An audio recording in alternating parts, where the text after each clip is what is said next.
ਸਤਿ ਸ਼੍ਰੀ ਅਕਾਲ ਬਈ ਸਾਰਿਆਂ ਨੂੰ। ਸਵਾਗਤ ਹੈ ਤੁਹਾਡਾ ਉਡਾਨ ਇੰਸਟੀਚਿਊਟ ਬਠਿੰਡਾ ਦੇ YouTube ਚੈਨਲ ਦੇ ਉੱਪਰ। ਅੱਜ ਆਪਣਾ ਜਿਹੜਾ ਲੈਕਚਰ ਹੋਊਗਾ ਜਾਂ ਕਲਾਸ ਹੋਊਗੀ ਉਹ ਹੋਊਗੀ related to master cadre. Master cadre ਦੇ ਅਪਕਮਿੰਗ ਵੈਕੈਂਸੀਜ਼ ਨੇ ਜਿਹੜੀਆਂ SST ਦੀਆਂ ਆ ਰਹੀਆਂ ਨੇ, ਸੋ ਉਹਦੇ ਵਿੱਚ ਜਿਹੜਾ ਸਬਜੈਕਟ ਹੈ ਪੋਲੀਟੀਕਲ ਸਾਇੰਸ ਉਹ ਆਪਾਂ ਆਪਣੇ ਲੈਕਚਰ ਦੇ ਵਿੱਚ ਕਵਰ ਅਪ ਕਰਾਂਗੇ। ਜੇ ਰਾਜੇ ਆਪਾਂ ਆਪਣੇ ਸਬਜੈਕਟ ਦੀ ਗੱਲ ਕਰੀਏ, ਪੋਲੀਟੀਕਲ ਸਾਇੰਸ ਦੀ ਗੱਲ ਕਰੀਏ ਤਾਂ ਪੋਲੀਟੀਕਲ ਸਾਇੰਸ ਦੇ ਪਹਿਲੇ ਆਪਾਂ ਓਵਰਆਲ ਵਿਊ ਦੇ ਬਾਰੇ ਜਾਣਦੇ ਹਾਂ ਕਿ ਬੇਸਿਕਲੀ ਸਬਜੈਕਟ ਕੀ ਹੈ। ਵੈਸੇ ਤਾਂ ਸਾਰੇ ਬੱਚੇ ਤੁਸੀਂ ਟੈਟ ਦੇ ਪੇਪਰ ਨੂੰ ਕੁਆਲੀਫਾਈ ਕਰਕੇ ਆਏ ਹੋਏ ਹੋ ਔਰ ਤੁਹਾਨੂੰ ਸਾਰਿਆਂ ਨੂੰ ਹੀ ਨੌਲੇਜ ਆ ਕਿ ਬੇਸਿਕਲੀ ਪੋਲੀਟੀਕਲ ਸਾਇੰਸ ਕਿਹਦੇ ਨਾਲ ਸੰਬੰਧਿਤ ਹੈ, ਪਰ ਫਿਰ ਵੀ ਜਦੋਂ ਅਸੀਂ ਇਹਨੂੰ ਮਾਸਟਰ ਕੇਡਰ ਦੇ ਪੁਆਇੰਟ ਆਫ ਵਿਊ ਤੋਂ ਦੇਖਦੇ ਹਾਂ ਤਾਂ ਕਿਤੇ ਨਾ ਕਿਤੇ ਸਬਜੈਕਟ ਥੋੜਾ ਵਾਸਟ ਵੀ ਹੁੰਦਾ ਹੈਗਾ। ਸੋ ਕਨਸੈਪਟਸ ਕਲੀਅਰ ਕਰਨੇ ਬਹੁਤ ਜ਼ਿਆਦਾ ਜ਼ਰੂਰੀ ਹੋਣਗੇ। ਸਭ ਤੋਂ ਪਹਿਲਾਂ ਆਪਾਂ ਥੋੜੀ ਨਜ਼ਰ ਮਾਰਾਂਗੇ ਕਿ ਬੇਸਿਕਲੀ ਜਿਹੜਾ ਤੁਹਾਡਾ ਮਾਸਟਰ ਕੇਡਰ ਦਾ ਸਿਲੇਬਸ ਹੈਗਾ ਉਹਦੇ ਵਿੱਚ ਪੋਲੀਟੀਕਲ ਸਾਇੰਸ ਹੈ ਜਿਹੜੀ ਉਹ ਕਿਸ ਪੱਖ ਤੋਂ ਆ ਰਹੀ ਹੈ ਜਾਂ ਅਸੀਂ ਕਿਹੜੇ ਟੌਪਿਕਸ ਨੇ ਜਿਹੜੇ ਪੋਲੀਟੀਕਲ ਸਾਇੰਸ ਦੇ ਵਿੱਚ ਕਵਰ ਅਪ ਕਰਨੇ ਨੇ। ਜੇ ਆਪਾਂ ਗੱਲ ਕਰੀਏ ਪੋਲੀਟੀਕਲ ਸਾਇੰਸ ਦੀ ਤਾਂ ਇਹਨੂੰ ਅਸੀਂ ਦੋ ਪੱਖ ਤੋਂ ਪੜ੍ਹਦੇ ਹਾਂ। ਇੱਕ ਤਾਂ ਅਸੀਂ ਪੋਲੀਟੀਕਲ ਸਾਇੰਸ ਨੂੰ ਪੜ੍ਹਦੇ ਹਾਂ ਆਪਣੇ ਦੇਸ਼ ਦੇ ਸੰਵਿਧਾਨਿਕ ਪੱਖ ਤੋਂ ਜਾਂ ਸਾਡੇ ਦੇਸ਼ ਦੇ ਕਨਸਟੀਟਿਊਸ਼ਨ ਤੋਂ, ਸੰਵਿਧਾਨ ਤੋਂ। ਦੂਜਾ ਜਿਹੜਾ ਸਾਡਾ ਪੋਲੀਟੀਕਲ ਪੱਖ ਹੋਊਗਾ ਉਹ ਹੋਊਗਾ ਕਿ ਅਸੀਂ ਆਪਣੇ ਦੇਸ਼ ਦੇ ਵਿੱਚ ਜਿਹੜਾ ਵੀ ਗਵਰਨਮੈਂਟ ਸਿਸਟਮ ਚੱਲਦਾ ਹੈ ਜਾਂ ਜਿਹੜੀ ਵੀ ਸਾਡੇ ਦੇਸ਼ ਦੇ ਵਿੱਚ ਸਰਕਾਰ ਚੱਲ ਰਹੀ ਹੈ ਉਹਦੇ ਨਾਲ ਸੰਬੰਧਿਤ ਕੁਝ ਕਨਸੈਪਟਸ ਅਸੀਂ ਪੋਲੀਟੀਕਲ ਸਾਇੰਸ ਦੇ ਵਿੱਚ ਪੜਾਂਗੇ। ਬੇਸ਼ੱਕ ਸਾਡਾ ਪੂਰੇ ਦਾ ਪੂਰਾ ਪੋਲੀਟੀਕਲ ਸਬਜੈਕਟ ਹੈ ਜਿਹੜਾ ਉਹ ਸਾਡੇ ਦੇਸ਼ ਦੇ ਕਨਸਟੀਟਿਊਸ਼ਨ, ਸਾਡੇ ਦੇਸ਼ ਦੇ ਸੰਵਿਧਾਨ ਦੇ ਉੱਪਰ ਟਿਕਿਆ ਹੋਇਆ ਹੈਗਾ, ਪਰ ਫਿਰ ਵੀ ਅਸੀਂ ਇਹਦੇ ਦੋ ਪੱਖ ਦੇਖਦੇ ਹਾਂ ਕਿ ਕਿਸ ਤਰੀਕੇ ਨਾਲ ਭਾਰਤ ਦੇਸ਼ ਹੈ ਉਹਦੇ ਵਿੱਚ ਸਰਕਾਰ ਬਣਦੀ ਹੈ, ਕਿਉਂਕਿ ਪੂਰੇ ਦਾ ਪੂਰਾ ਪੋਲੀਟੀਕਲ ਸਿਸਟਮ ਹੈ ਜਿਹੜਾ ਉਹ ਸਾਡੇ ਦੇਸ਼ ਵਿੱਚ ਬਣਨ ਵਾਲੀ ਸਰਕਾਰ ਦੇ ਉੱਪਰ ਡਿਪੈਂਡ ਕਰਦਾ ਹੈ। ਔਰ ਜਿੰਨੀਆਂ ਵੀ ਸਾਡੇ ਦੇਸ਼ ਦੇ ਵਿੱਚ ਸਰਕਾਰਾਂ ਬਣਦੀਆਂ ਨੇ, ਚਾਹੇ ਤਾਂ ਉਹ ਰਾਜ ਪੱਧਰ ਤੇ ਹੈ ਚਾਹੇ ਉਹ ਕੇਂਦਰ ਪੱਧਰ ਤੇ ਹੈ, ਉਹਨਾਂ ਦੇ ਬਣਨ ਦੇ ਲਈ ਜੋ ਵੀ ਲਾਅ ਹੈ, ਜੋ ਵੀ ਕਾਨੂੰਨ ਹੈ, ਉਹ ਸਾਰਾ ਸਾਡੇ ਕਿੱਥੇ ਡਿਸਕ੍ਰਾਈਬ ਕੀਤਾ ਹੋਇਆ ਹੈਗਾ, ਸੰਵਿਧਾਨ ਦੇ ਵਿੱਚ ਡਿਸਕ੍ਰਾਈਬ ਕੀਤਾ ਹੋਇਆ ਹੈਗਾ। ਸੋ ਬੇਸਿਕਲੀ ਜਦੋਂ ਅਸੀਂ ਪੋਲਿਟੀ ਪੜ੍ਹਦੇ ਹਾਂ ਦੋ ਪੱਖ ਤੋਂ ਪੜਾਂਗੇ, ਸੰਵਿਧਾਨਿਕ ਪੱਖ ਤੋਂ ਤੇ ਸਰਕਾਰਾਂ ਦੇ ਪੱਖ ਤੋਂ, ਔਰ ਦੋਨੇ ਹੀ ਪੱਖਾਂ ਦਾ ਜਿਹੜਾ ਨਿਚੋੜ ਹੈ ਉਹ ਸਾਨੂੰ ਬੇਸਿਕਲੀ ਕਿੱਥੇ ਮਿਲਦਾ ਹੈਗਾ, ਭਾਰਤੀ ਸੰਵਿਧਾਨ ਦੇ ਵਿੱਚ ਮਿਲਦਾ ਹੈਗਾ, ਇੰਡੀਅਨ ਕਨਸਟੀਟਿਊਸ਼ਨ ਦੇ ਵਿੱਚ ਮਿਲਦਾ ਹੈਗਾ। ਪਹਿਲਾਂ ਆਪਾਂ ਓਵਰਆਲ ਵਿਊ ਦੇਖਦੇ ਹਾਂ ਕਿ ਕੀ ਸਿਸਟਮ ਹੈ, ਕਿਸ ਤਰੀਕੇ ਨਾਲ ਸਾਡਾ ਦੇਸ਼ ਚੱਲ ਰਿਹਾ ਹੈ। ਜੇ ਆਪਾਂ ਗੱਲ ਕਰੀਏ ਸੰਵਿਧਾਨ ਦੀ, ਥੋੜਾ ਜਿਹਾ ਆਪਾਂ ਇਹਦਾ ਹਿਸਟੋਰੀਕਲ ਪੱਖ ਦੇਖਾਂਗੇ ਕਿ ਆਪਾਂ ਸੰਵਿਧਾਨ ਬਣਾਇਆ ਕਿਵੇਂ ਹੈ, ਕਿਉਂਕਿ ਸਾਨੂੰ ਸਭ ਨੂੰ ਪਤਾ ਕਿ 1947 ਤੱਕ ਅਸੀਂ ਆਜ਼ਾਦ ਕਦੋਂ ਹੋਏ ਆ, 15 ਅਗਸਤ 1947 ਦੇ ਵਿੱਚ ਆਜ਼ਾਦ ਹੋਏ ਆ। ਉਸ ਤੋਂ ਪਹਿਲਾਂ ਵਾਲਾ ਜੋ ਵੀ ਸਿਸਟਮ ਸੀ ਸਾਡੇ ਦੇਸ਼ ਦਾ, ਚਾਹੇ ਉਹ ਪੋਲੀਟੀਕਲ ਸਿਸਟਮ ਹੋਵੇ ਚਾਹੇ ਦੇਸ਼ ਦਾ ਸੰਵਿਧਾਨਕ ਪੱਖ ਹੋਵੇ, ਇਹਨਾਂ ਨੂੰ ਹੈਂਡਲ ਆਊਟ ਕੌਣ ਕਰ ਰਿਹਾ ਸੀ? ਬ੍ਰਿਟਿਸ਼ਨਸ ਕਰ ਰਹੇ ਸੀ, ਅੰਗਰੇਜ਼ ਇੰਗਲੈਂਡ ਵਾਲੇ ਲੋਕ ਕਰ ਰਹੇ ਸੀ। ਜਦੋਂ ਹੀ ਅਸੀਂ ਆਜ਼ਾਦ ਹੁੰਨੇ ਆ ਉਸ ਤੋਂ ਬਾਅਦ ਜਿਹੜੀ ਸਾਰੀ ਪਾਵਰ ਹੈ ਉਹ ਇੰਗਲੈਂਡ ਤੋਂ ਟ੍ਰਾਂਸਫਰ ਕਰਕੇ ਭਾਰਤ ਨੂੰ ਦੇ ਦਿੱਤੀ ਜਾਂਦੀ ਹੈ। ਤੇ ਪਾਵਰ ਟ੍ਰਾਂਸਫਰ ਕਰਨ ਦਾ ਮਤਲਬ ਕੀ ਹੈ ਕਿ ਸਾਡੇ ਦੇਸ਼ ਦੇ ਵਿੱਚ ਬਣਿਆ ਹੋਇਆ ਕਾਨੂੰਨ ਹੈ ਜਿਹੜਾ ਉਹ ਸਾਡੇ ਦੇਸ਼ ਦੇ ਲੋਕਾਂ ਲਈ ਔਰ ਸਾਡੇ ਦੇਸ਼ ਦੇ ਲੋਕਾਂ ਦੇ ਹਿੱਤਾਂ ਨੂੰ ਧਿਆਨ 'ਚ ਰੱਖ ਕੇ ਬਣਾਇਆ ਜਾਊਗਾ। ਜੇ ਆਪਾਂ ਗੱਲ ਕਰੀਏ, ਬੇਸ਼ੱਕ ਅਸੀਂ ਆਪਣਾ ਸੰਵਿਧਾਨ ਇੱਕ ਅਲੱਗ ਤੋਂ ਪੈਟਰਨ ਨਾਲ ਰੈਡੀ ਕੀਤਾ ਹੈ, ਪਰ ਇਹਦਾ ਮਤਲਬ ਇਹ ਨਹੀਂ ਕਿ ਸਾਡੇ ਦੇਸ਼ ਦੇ ਵਿੱਚ ਸੰਵਿਧਾਨ ਦਾ ਸਿਸਟਮ ਚੱਲ ਨਹੀਂ ਰਿਹਾ ਸੀ। ਜਿਹੜੇ ਬ੍ਰਿਟਿਸ਼ਨਸ ਨੇ ਉਹ ਵੀ ਸਾਡੇ ਸਿਸਟਮ ਨੂੰ ਰਨ ਆਊਟ ਕਰ ਰਹੇ ਸੀਗੇ। ਕਿਹੜੇ ਬੇਸਿਸ ਤੇ ਕਰ ਰਹੇ ਸੀ? ਸੰਵਿਧਾਨ ਜਾਂ ਕੋਈ ਨਾ ਕੋਈ ਤਾਂ ਕਾਨੂੰਨ ਉਹ ਵੀ ਫੋਲੋ ਕਰ ਰਹੇ ਸੀ। ਪਰ ਕੀ ਹੁੰਦਾ ਹੈ ਕਿ ਜਦੋਂ ਆਜ਼ਾਦੀ ਗੁਲਾਮੀ ਦੇ ਵਿੱਚ ਇੱਕ ਫਰਕ ਆ। ਆਜ਼ਾਦੀ ਕੀ ਹੈ ਕਿ ਜਦੋਂ ਅਸੀਂ ਆਪਣੇ ਦੇਸ਼ ਦੇ ਵਿੱਚ ਕਾਨੂੰਨ ਬਣਾਵਾਂਗੇ ਨਾ ਤਾਂ ਆਪਣੇ ਦੇਸ਼ ਦੇ ਲੋਕਾਂ ਨੂੰ ਜਾਂ ਲੋਕਾਂ ਦੇ ਹਿੱਤਾਂ ਨੂੰ ਧਿਆਨ 'ਚ ਰੱਖ ਕੇ ਬਣਾਵਾਂਗੇ। ਤੇ ਜਦੋਂ ਸਾਡੇ ਤੇ ਕੋਈ ਵੀ ਬਾਹਰੀ ਅਥਾਰਟੀ ਗੁਲਾਮੀ ਦੇ ਨਾਲ ਕਾਨੂੰਨ ਬਣਾ ਕੇ ਥੋਪੂਗੀ ਤਾਂ ਇਹਦਾ ਮਤਲਬ ਉਹ ਇੱਕ ਗੁਲਾਮੀ ਦਾ ਦਾਇਰਾ ਹੈਗਾ। ਅਸੀਂ ਉਹਨਾਂ ਦੁਆਰਾ ਬਣਾਏ ਗਏ ਕਾਨੂੰਨ ਨੂੰ ਫੋਲੋ ਕਰਾਂਗੇ, ਚਾਹੇ ਤਾਂ ਉਹ ਸਾਡੇ ਲੋਕਾਂ ਦੇ ਹਿੱਤਾਂ 'ਚ ਹੋਣ ਤੇ ਚਾਹੇ ਨਾ ਹੋਣ। ਸੋ ਅਸੀਂ ਕੀ ਕੀਤਾ, ਜੇ ਆਪਾਂ ਗੱਲ ਕਰੀਏ 1946 ਦੇ ਵਿੱਚ, ਬਹੁਤਾ ਡਿਟੇਲ 'ਚ ਨਹੀਂ ਜਾਂਦੇ ਕਿ ਓਵਰਆਲ ਵਿਊ ਲਵਾਂਗੇ, ਉਸ ਤੋਂ ਬਾਅਦ ਫਿਰ ਆਪਾਂ ਟੌਪਿਕ ਵਾਈਜ਼ ਡਿਟੇਲ ਦੇ ਵਿੱਚ ਜਾਵਾਂਗੇ। 1946 ਦੇ ਵਿੱਚ ਸਾਡੇ ਦੇਸ਼ ਦੇ ਵਿੱਚ ਸੰਵਿਧਾਨ ਬਣਾਉਣ ਦੇ ਲਈ ਇੱਕ ਸੰਸਥਾ ਦਾ ਨਿਰਮਾਣ ਹੁੰਦਾ ਹੈ ਜਿਹਨੂੰ ਤੁਸੀਂ ਸਾਰੇ ਜਣੇ ਪੜ੍ਹਦੇ ਹੋ, ਸੰਵਿਧਾਨਿਕ ਸਭਾ ਦੇ ਰੂਪ ਦੇ ਵਿੱਚ, ਕਨਸਟੀਟਿਊਸ਼ਨਲ ਅਸੈਂਬਲੀ ਜਿਹਨੂੰ ਆਪਾਂ ਬੋਲ ਦਿੰਦੇ ਹਾਂ। ਸਾਡੇ ਦੇਸ਼ ਦਾ, ਭਾਰਤ ਦੇਸ਼ ਦਾ ਸੰਵਿਧਾਨ ਹੈ ਜਿਹੜਾ ਉਹ ਕਿਹੜੀ ਸੰਸਥਾ ਨੇ ਬਣਾ ਕੇ ਤਿਆਰ ਕੀਤਾ ਹੈਗਾ? ਸੰਵਿਧਾਨਿਕ ਸਭਾ ਨੇ ਬਣਾ ਕੇ ਤਿਆਰ ਕੀਤਾ ਹੈਗਾ। ਜਿੰਨਾ ਵੀ ਸਾਡੇ ਦੇਸ਼ ਦੇ ਵਿੱਚ ਸਿਸਟਮ ਰਨ ਆਊਟ ਹੋ ਰਿਹਾ ਜਿਹਦੇ ਵਿੱਚ ਤੁਸੀਂ ਬਹੁਤ ਚੀਜ਼ਾਂ ਸੁਣੀਆਂ ਹੋਈਆਂ ਨੇ। ਫੋਰ ਐਗਜ਼ਾਮਪਲ ਆਪਾਂ ਗੱਲ ਕਰੀਏ ਭਾਰਤ ਦੇ ਵਿੱਚ ਕਿਹੜੀ ਸਰਕਾਰ ਹੈ, ਸੰਸਦੀ ਸਰਕਾਰ ਹੈ। ਸਾਡੇ ਦੇਸ਼ ਦੇ ਵਿੱਚ ਸੰਸਦ ਹੁੰਦੀ ਆ, ਸੰਸਦ ਦੇ ਫਰਦਰ 3 ਆਰਗਨਸ ਹੈਗੇ ਨੇ, ਕਿਹੜੇ ਨੇ? ਲੋਕ ਸਭਾ ਹੈਗੀ ਹੈ, ਰਾਜ ਸਭਾ ਹੈਗੀ ਹੈ, ਰਾਸ਼ਟਰਪਤੀ ਹੈ, ਹਨਾ। ਇਸ ਤੋਂ ਬਿਨਾਂ ਅਸੀਂ ਜਿੰਨੀਆਂ ਵੀ ਅਥਾਰਟੀਜ਼ ਦੇ ਨਾਮ ਸੁਣਦੇ ਆ, ਸਾਡੇ ਦੇਸ਼ ਦੇ ਵਿੱਚ ਰਾਸ਼ਟਰਪਤੀ ਹੈ, ਸਾਡੇ ਦੇਸ਼ ਦੇ ਵਿੱਚ ਉਪ ਰਾਸ਼ਟਰਪਤੀ ਹੈ, ਸਾਡੇ ਦੇਸ਼ ਦੇ ਵਿੱਚ ਪ੍ਰਧਾਨ ਮੰਤਰੀ ਦਾ ਅਹੁਦਾ ਹੈ, ਸਾਡੇ ਦੇਸ਼ ਦੇ ਵਿੱਚ ਰਾਜਪਾਲ ਦਾ ਅਹੁਦਾ ਹੈ, ਸਾਡੇ ਦੇਸ਼ ਦੇ ਵਿੱਚ ਮਿਨਿਸਟਰਸ ਨੇ, ਸੁਪਰੀਮ ਕੋਰਟ ਆ, ਹਾਈ ਕੋਰਟ ਆ। ਹਰੇਕ ਕਨਸੈਪਟ ਹੈ ਜਿਹੜਾ ਉਹ ਸਾਡੇ ਦੇਸ਼ ਦੇ ਵਿੱਚ ਬਣਿਆ ਹੋਇਆ, ਜੋ ਉਹ ਕਿਹਦੇ ਜਾਂ ਕਿਹੜੀ ਸੰਸਥਾ ਨੇ ਸਾਨੂੰ ਬਣਾ ਕੇ ਦਿੱਤਾ ਹੈ? ਸਾਡੀ ਸੰਵਿਧਾਨਿਕ ਸਭਾ ਨੇ। ਜੇ ਆਪਾਂ ਓਵਰਆਲ ਕਨਸੈਪਟ ਦੀ ਗੱਲ ਕਰੀਏ, ਇਹਨੂੰ ਅਸੀਂ ਕਿਹੜੇ ਟਰਮ ਨਾਲ ਡਿਫਾਈਨ ਕਰ ਦਿੰਦੇ ਆ ਕਿ ਸਾਡੇ ਦੇਸ਼ ਦਾ ਸੰਵਿਧਾਨ ਹੈ। ਇਹ ਵਾਲਾ ਆਰਟੀਕਲ ਇਹ ਕਹਿੰਦਾ ਹੈ, ਇਹ ਵਾਲਾ ਅਨੁਛੇਦ ਇਹ ਕਹਿੰਦਾ ਹੈ। ਜੇ ਸਾਡੇ ਦੇਸ਼ ਦੇ ਵਿੱਚ ਅਸੀਂ ਕਹਿ ਰਹੇ ਹਾਂ ਕਿ ਸਰਕਾਰ ਬਣਦੀ ਹੈ ਲੋਕ ਸਭਾ ਦੇ ਵਿੱਚ ਜਿੱਤੀ ਹੋਈ ਪਾਰਟੀ ਦੀ, ਤਾਂ ਇਹ ਵੀ ਸਾਨੂੰ ਕਿਹੜੀ ਫਾਰਮ ਚੋਂ ਮਿਲਿਆ ਹੋਇਆ? ਸੰਵਿਧਾਨ ਚੋਂ ਮਿਲਿਆ ਹੋਇਆ। ਸਾਡੇ ਦੇਸ਼ ਦੇ ਸੰਵਿਧਾਨ ਦੇ ਵਿੱਚ ਲਿਖਿਆ ਹੋਇਆ ਕਿ ਸਰਕਾਰ ਹੈ ਜਿਹੜੀ ਉਹ ਲੋਕ ਸਭਾ 'ਚ ਜਿੱਤੀ ਹੋਈ ਪਾਰਟੀ ਦੀ ਬਣੂਗੀ। ਸੋ ਬੇਸਿਕਲੀ ਸੰਵਿਧਾਨਕ ਪੱਖ ਬਹੁਤ ਮਜ਼ਬੂਤ ਪੱਖ ਆ ਜਦੋਂ ਤੁਸੀਂ ਪੋਲੀਟੀਕਲ ਜਾਂ ਪੋਲਿਟੀ ਨੂੰ ਪੜ੍ਹਨਾ ਸ਼ੁਰੂ ਕਰਦੇ ਹੋਗੇ। ਇਹ ਹੋ ਗਿਆ। ਅਸੀਂ 1947 ਦੇ ਵਿੱਚ 47 ਦੇ ਵਿੱਚ ਅਸੀਂ ਆਪਣੀ ਸੰਵਿਧਾਨਕ ਸਭਾ ਬਣਾਈ। ਉਹਦੇ ਤਹਿਤ ਆਪਾਂ ਨੇ ਆਪਣੇ ਦੇਸ਼ ਦਾ ਸੰਵਿਧਾਨ ਬਣਾ ਕੇ ਤਿਆਰ ਕਰ ਲਿਆ। ਔਰ ਜਿਹੜਾ ਸਾਡੇ ਦੇਸ਼ ਦਾ ਸੰਵਿਧਾਨ ਹੈ ਉਹ ਕਦੋਂ ਲਾਗੂ ਹੋ ਗਿਆ? 26 ਜਨਵਰੀ 1950 ਤੋਂ ਲਾਗੂ ਹੋ ਗਿਆ। ਜੋ ਵੀ ਸਾਡੇ ਦੇਸ਼ ਦੇ ਵਿੱਚ ਸੰਵਿਧਾਨ ਦੇ ਵਿੱਚ ਚੀਜ਼ਾਂ ਲਿਖੀਆਂ ਸੀ ਕਿ ਰਾਸ਼ਟਰਪਤੀ ਹੋਵੇਗਾ, ਉਪ ਰਾਸ਼ਟਰਪਤੀ ਹੋਵੇਗਾ, ਸਰਕਾਰ ਦਾ ਨੇਤਾ ਸਰਕਾਰ ਚਲਾਊਗਾ, ਪ੍ਰਧਾਨ ਮੰਤਰੀ ਉਹਦੇ ਅੰਡਰ ਕੈਬਨਿਟ ਮਿਨਿਸਟਰ ਹੋਣਗੇ, ਸਾਡੀ ਨਿਆਂਪਾਲਿਕਾ ਹੋਊਗੀ, ਨਿਆਂਪਾਲਿਕਾ ਦੇ ਸਿਖਰ ਤੇ ਸੁਪਰੀਮ ਕੋਰਟ ਹੋਊਗੀ। ਪੂਰੇ ਦਾ ਪੂਰਾ ਸਿਸਟਮ ਸਾਡੇ ਦੇਸ਼ ਦੇ ਵਿੱਚ ਕਿਹੜੀ ਤਰੀਕ ਤੋਂ ਲਾਗੂ ਹੋ ਗਿਆ? 26 ਜਨਵਰੀ 1950 ਤੋਂ ਲਾਗੂ ਹੋ ਗਿਆ। ਹੁਣ ਆਪਾਂ ਸੰਵਿਧਾਨਕ ਪੱਖ ਦੇਖ ਲਿਆ, ਹੁਣ ਆਪਾਂ ਸਰਕਾਰਾਂ ਦਾ ਪੱਖ ਦੇਖਦੇ ਹਾਂ। ਬੇਸਿਕਲੀ ਆਪਾਂ ਦੇਖਦੇ ਹਾਂ ਕਿ ਸਾਡੇ ਦੇਸ਼ ਦੇ ਸਿਸਟਮ ਨੂੰ ਅਸੀਂ ਕਿੰਨੇ ਹਿੱਸਿਆਂ ਦੇ ਤੌਰ ਤੇ ਜਾਂ ਕਿੰਨੇ ਆਰਗਨਸ ਦੇ ਵਿੱਚ ਡਿਵਾਈਡ ਕਰਦੇ ਹਾਂ। ਜੇ ਆਪਾਂ ਓਵਰਆਲ ਸਿਸਟਮ ਦੇਖੀਏ, ਜਿਹੜਾ ਸਾਡਾ ਭਾਰਤ ਦਾ ਸਿਸਟਮ ਹੈਗਾ ਉਹਦਾ 3 ਆਰਗਨਸ ਦਾ 3 ਅੰਗਾਂ ਦੇ ਉੱਪਰ ਨਿਰਭਰ ਕਰਦਾ ਹੈਗਾ। ਸਾਡੇ ਭਾਰਤ ਦੇ ਵਿੱਚ ਸੰਵਿਧਾਨ ਦੇ ਵਿੱਚ 3 ਚੀਜ਼ਾਂ ਬੜਾ ਇੰਪੋਰਟੈਂਟ ਰੋਲ ਪਲੇ ਕਰਦੀਆਂ ਨੇ। ਇੱਕ ਸਾਡੇ ਦੇਸ਼ ਦੀ ਵਿਧਾਨਪਾਲਿਕਾ, ਇੱਕ ਸਾਡੇ ਦੇਸ਼ ਦੀ ਕਾਰਜਪਾਲਿਕਾ, ਇੱਕ ਸਾਡੇ ਦੇਸ਼ ਦੇ ਵਿੱਚ ਹੈਗੀ ਹੈ ਜੀ ਨਿਆਂਪਾਲਿਕਾ। ਪੂਰੇ ਦੇ ਪੂਰੇ ਪੋਲੀਟੀਕਲ ਸਾਇੰਸ ਨੂੰ ਜੇ ਆਪਾਂ ਸਮੇਟਣ ਦੀ ਕੋਸ਼ਿਸ਼ ਕਰੀਏ ਤਾਂ ਆਪਾਂ ਬੇਸਿਕਲੀ ਇਹਨਾਂ 3 ਆਰਗਨਸ ਦੇ ਥਰੂ ਸਮੇਟ ਸਕਦੇ ਹਾਂ। ਇਹਨਾਂ ਨੂੰ ਬੜਾ ਧਿਆਨ ਨਾਲ ਸੁਣਨਾ, ਇਹ ਤੁਹਾਡੇ ਪੋਲੀਟੀਕਲ ਸਬਜੈਕਟ ਦਾ ਬੇਸ ਆ। ਜੇ 3 ਚੀਜ਼ਾਂ ਸਮਝ ਆਉਣਗੀਆਂ ਪੂਰੇ ਦਾ ਪੂਰਾ ਸਬਜੈਕਟ ਸਮਝ ਆ ਜਾਊਗਾ। ਜੇ ਆਪਾਂ ਗੱਲ ਕਰੀਏ ਜਿਹੜੀ ਸਾਡੇ ਦੇਸ਼ ਦੀ ਵਿਧਾਨਪਾਲਿਕਾ ਹੈ, ਇਹਦਾ ਮੇਨ ਕੰਮ ਸਾਡੇ ਦੇਸ਼ ਦੇ ਵਿੱਚ ਕੀ ਕਰਨਾ ਹੈਗਾ? ਕਾਨੂੰਨ ਬਣਾਉਣਾ ਹੈਗਾ। ਕਿਉਂਕਿ ਕਿਸੇ ਵੀ ਦੇਸ਼ ਦੇ ਵਿੱਚ ਇੱਕ ਚੀਜ਼ ਬਹੁਤ ਇੰਪੋਰਟੈਂਟ ਰੋਲ ਪਲੇ ਕਰਦੀ ਆ ਕਿ ਉੱਥੇ ਕਾਨੂੰਨ ਕਿਹੜੀ ਬਾਡੀ ਬਣਾਊਗੀ, ਲਾਅ ਮੇਕਿੰਗ ਪਾਵਰ ਕਿਹੜੀ ਬਾਡੀ ਕੋਲੇ ਹੋਊਗੀ। ਸੋ ਸਾਡੇ ਦੇਸ਼ ਦੇ ਵਿੱਚ ਕਾਨੂੰਨ ਬਣਾਉਣ ਦਾ ਅਧਿਕਾਰ ਸਾਡੇ ਦੇਸ਼ ਦੀ ਕਿਹਦੇ ਕੋਲੇ ਹੈਗਾ? ਵਿਧਾਨਪਾਲਿਕਾ ਕੋਲੇ ਹੈ। ਜੇ ਆਪਾਂ ਗੱਲ ਕਰੀਏ ਕਾਰਜਪਾਲਿਕਾ ਦੀ, ਸਾਡੇ ਦੇਸ਼ ਦੇ ਵਿੱਚ ਬਣੇ ਹੋਏ ਕਾਨੂੰਨ ਨੂੰ ਲਾਗੂ ਕਰਨ ਲਈ ਵੀ ਤਾਂ ਕੋਈ ਬਾਡੀ ਚਾਹੀਦੀ ਹੈ। ਜੇ ਆਪਾਂ ਗੱਲ ਕਰੀਏ ਸਾਡੇ ਦੇਸ਼ ਦੇ ਵਿੱਚ ਜਿਹੜਾ ਕਾਨੂੰਨ ਹੈ ਉਹਨੂੰ ਲਾਗੂ ਕਰਨ ਵਾਲੀ ਬਾਡੀ ਹੈ ਜਿਹੜੀ ਕਾਨੂੰਨ ਲਾਗੂ ਕਰਨਾ, ਇਹਨੂੰ ਕੌਣ ਲਾਗੂ ਕਰਦੀ ਹੈ? ਸਾਡੀ ਕਾਰਜਪਾਲਿਕਾ ਲਾਗੂ ਕਰਦੀ ਹੈ। ਜੇ ਕਿਤੇ ਵਿਧਾਨਪਾਲਿਕਾ ਵੱਲੋਂ ਬਣਾਏ ਗਏ ਕਾਨੂੰਨ ਦੇ ਵਿੱਚ ਕੋਈ ਇਸ਼ੂ ਆਉਂਦਾ ਹੈ ਜਾਂ ਕਾਰਜਪਾਲਿਕਾ ਵੱਲੋਂ ਕਾਨੂੰਨ ਨੂੰ ਲਾਗੂ ਕਰਨ 'ਚ ਕੋਈ ਮੁਸ਼ਕਲ ਆਉਂਦੀ ਹੈ ਤਾਂ ਉਸ ਚੀਜ਼ ਦਾ ਨਿਆਂ ਸਾਡੇ ਦੇਸ਼ ਦੇ ਵਿੱਚ ਕਿਹੜੀ ਬਾਡੀ ਕਰਦੀ ਆ? ਨਿਆਂਪਾਲਿਕਾ ਕਰਦੀ ਹੈਗੀ। ਪਹਿਲਾ ਪੁਆਇੰਟ ਸਭ ਨੂੰ ਕਲੀਅਰ ਆਊਟ ਹੋਣਾ ਚਾਹੀਦਾ ਹੈ।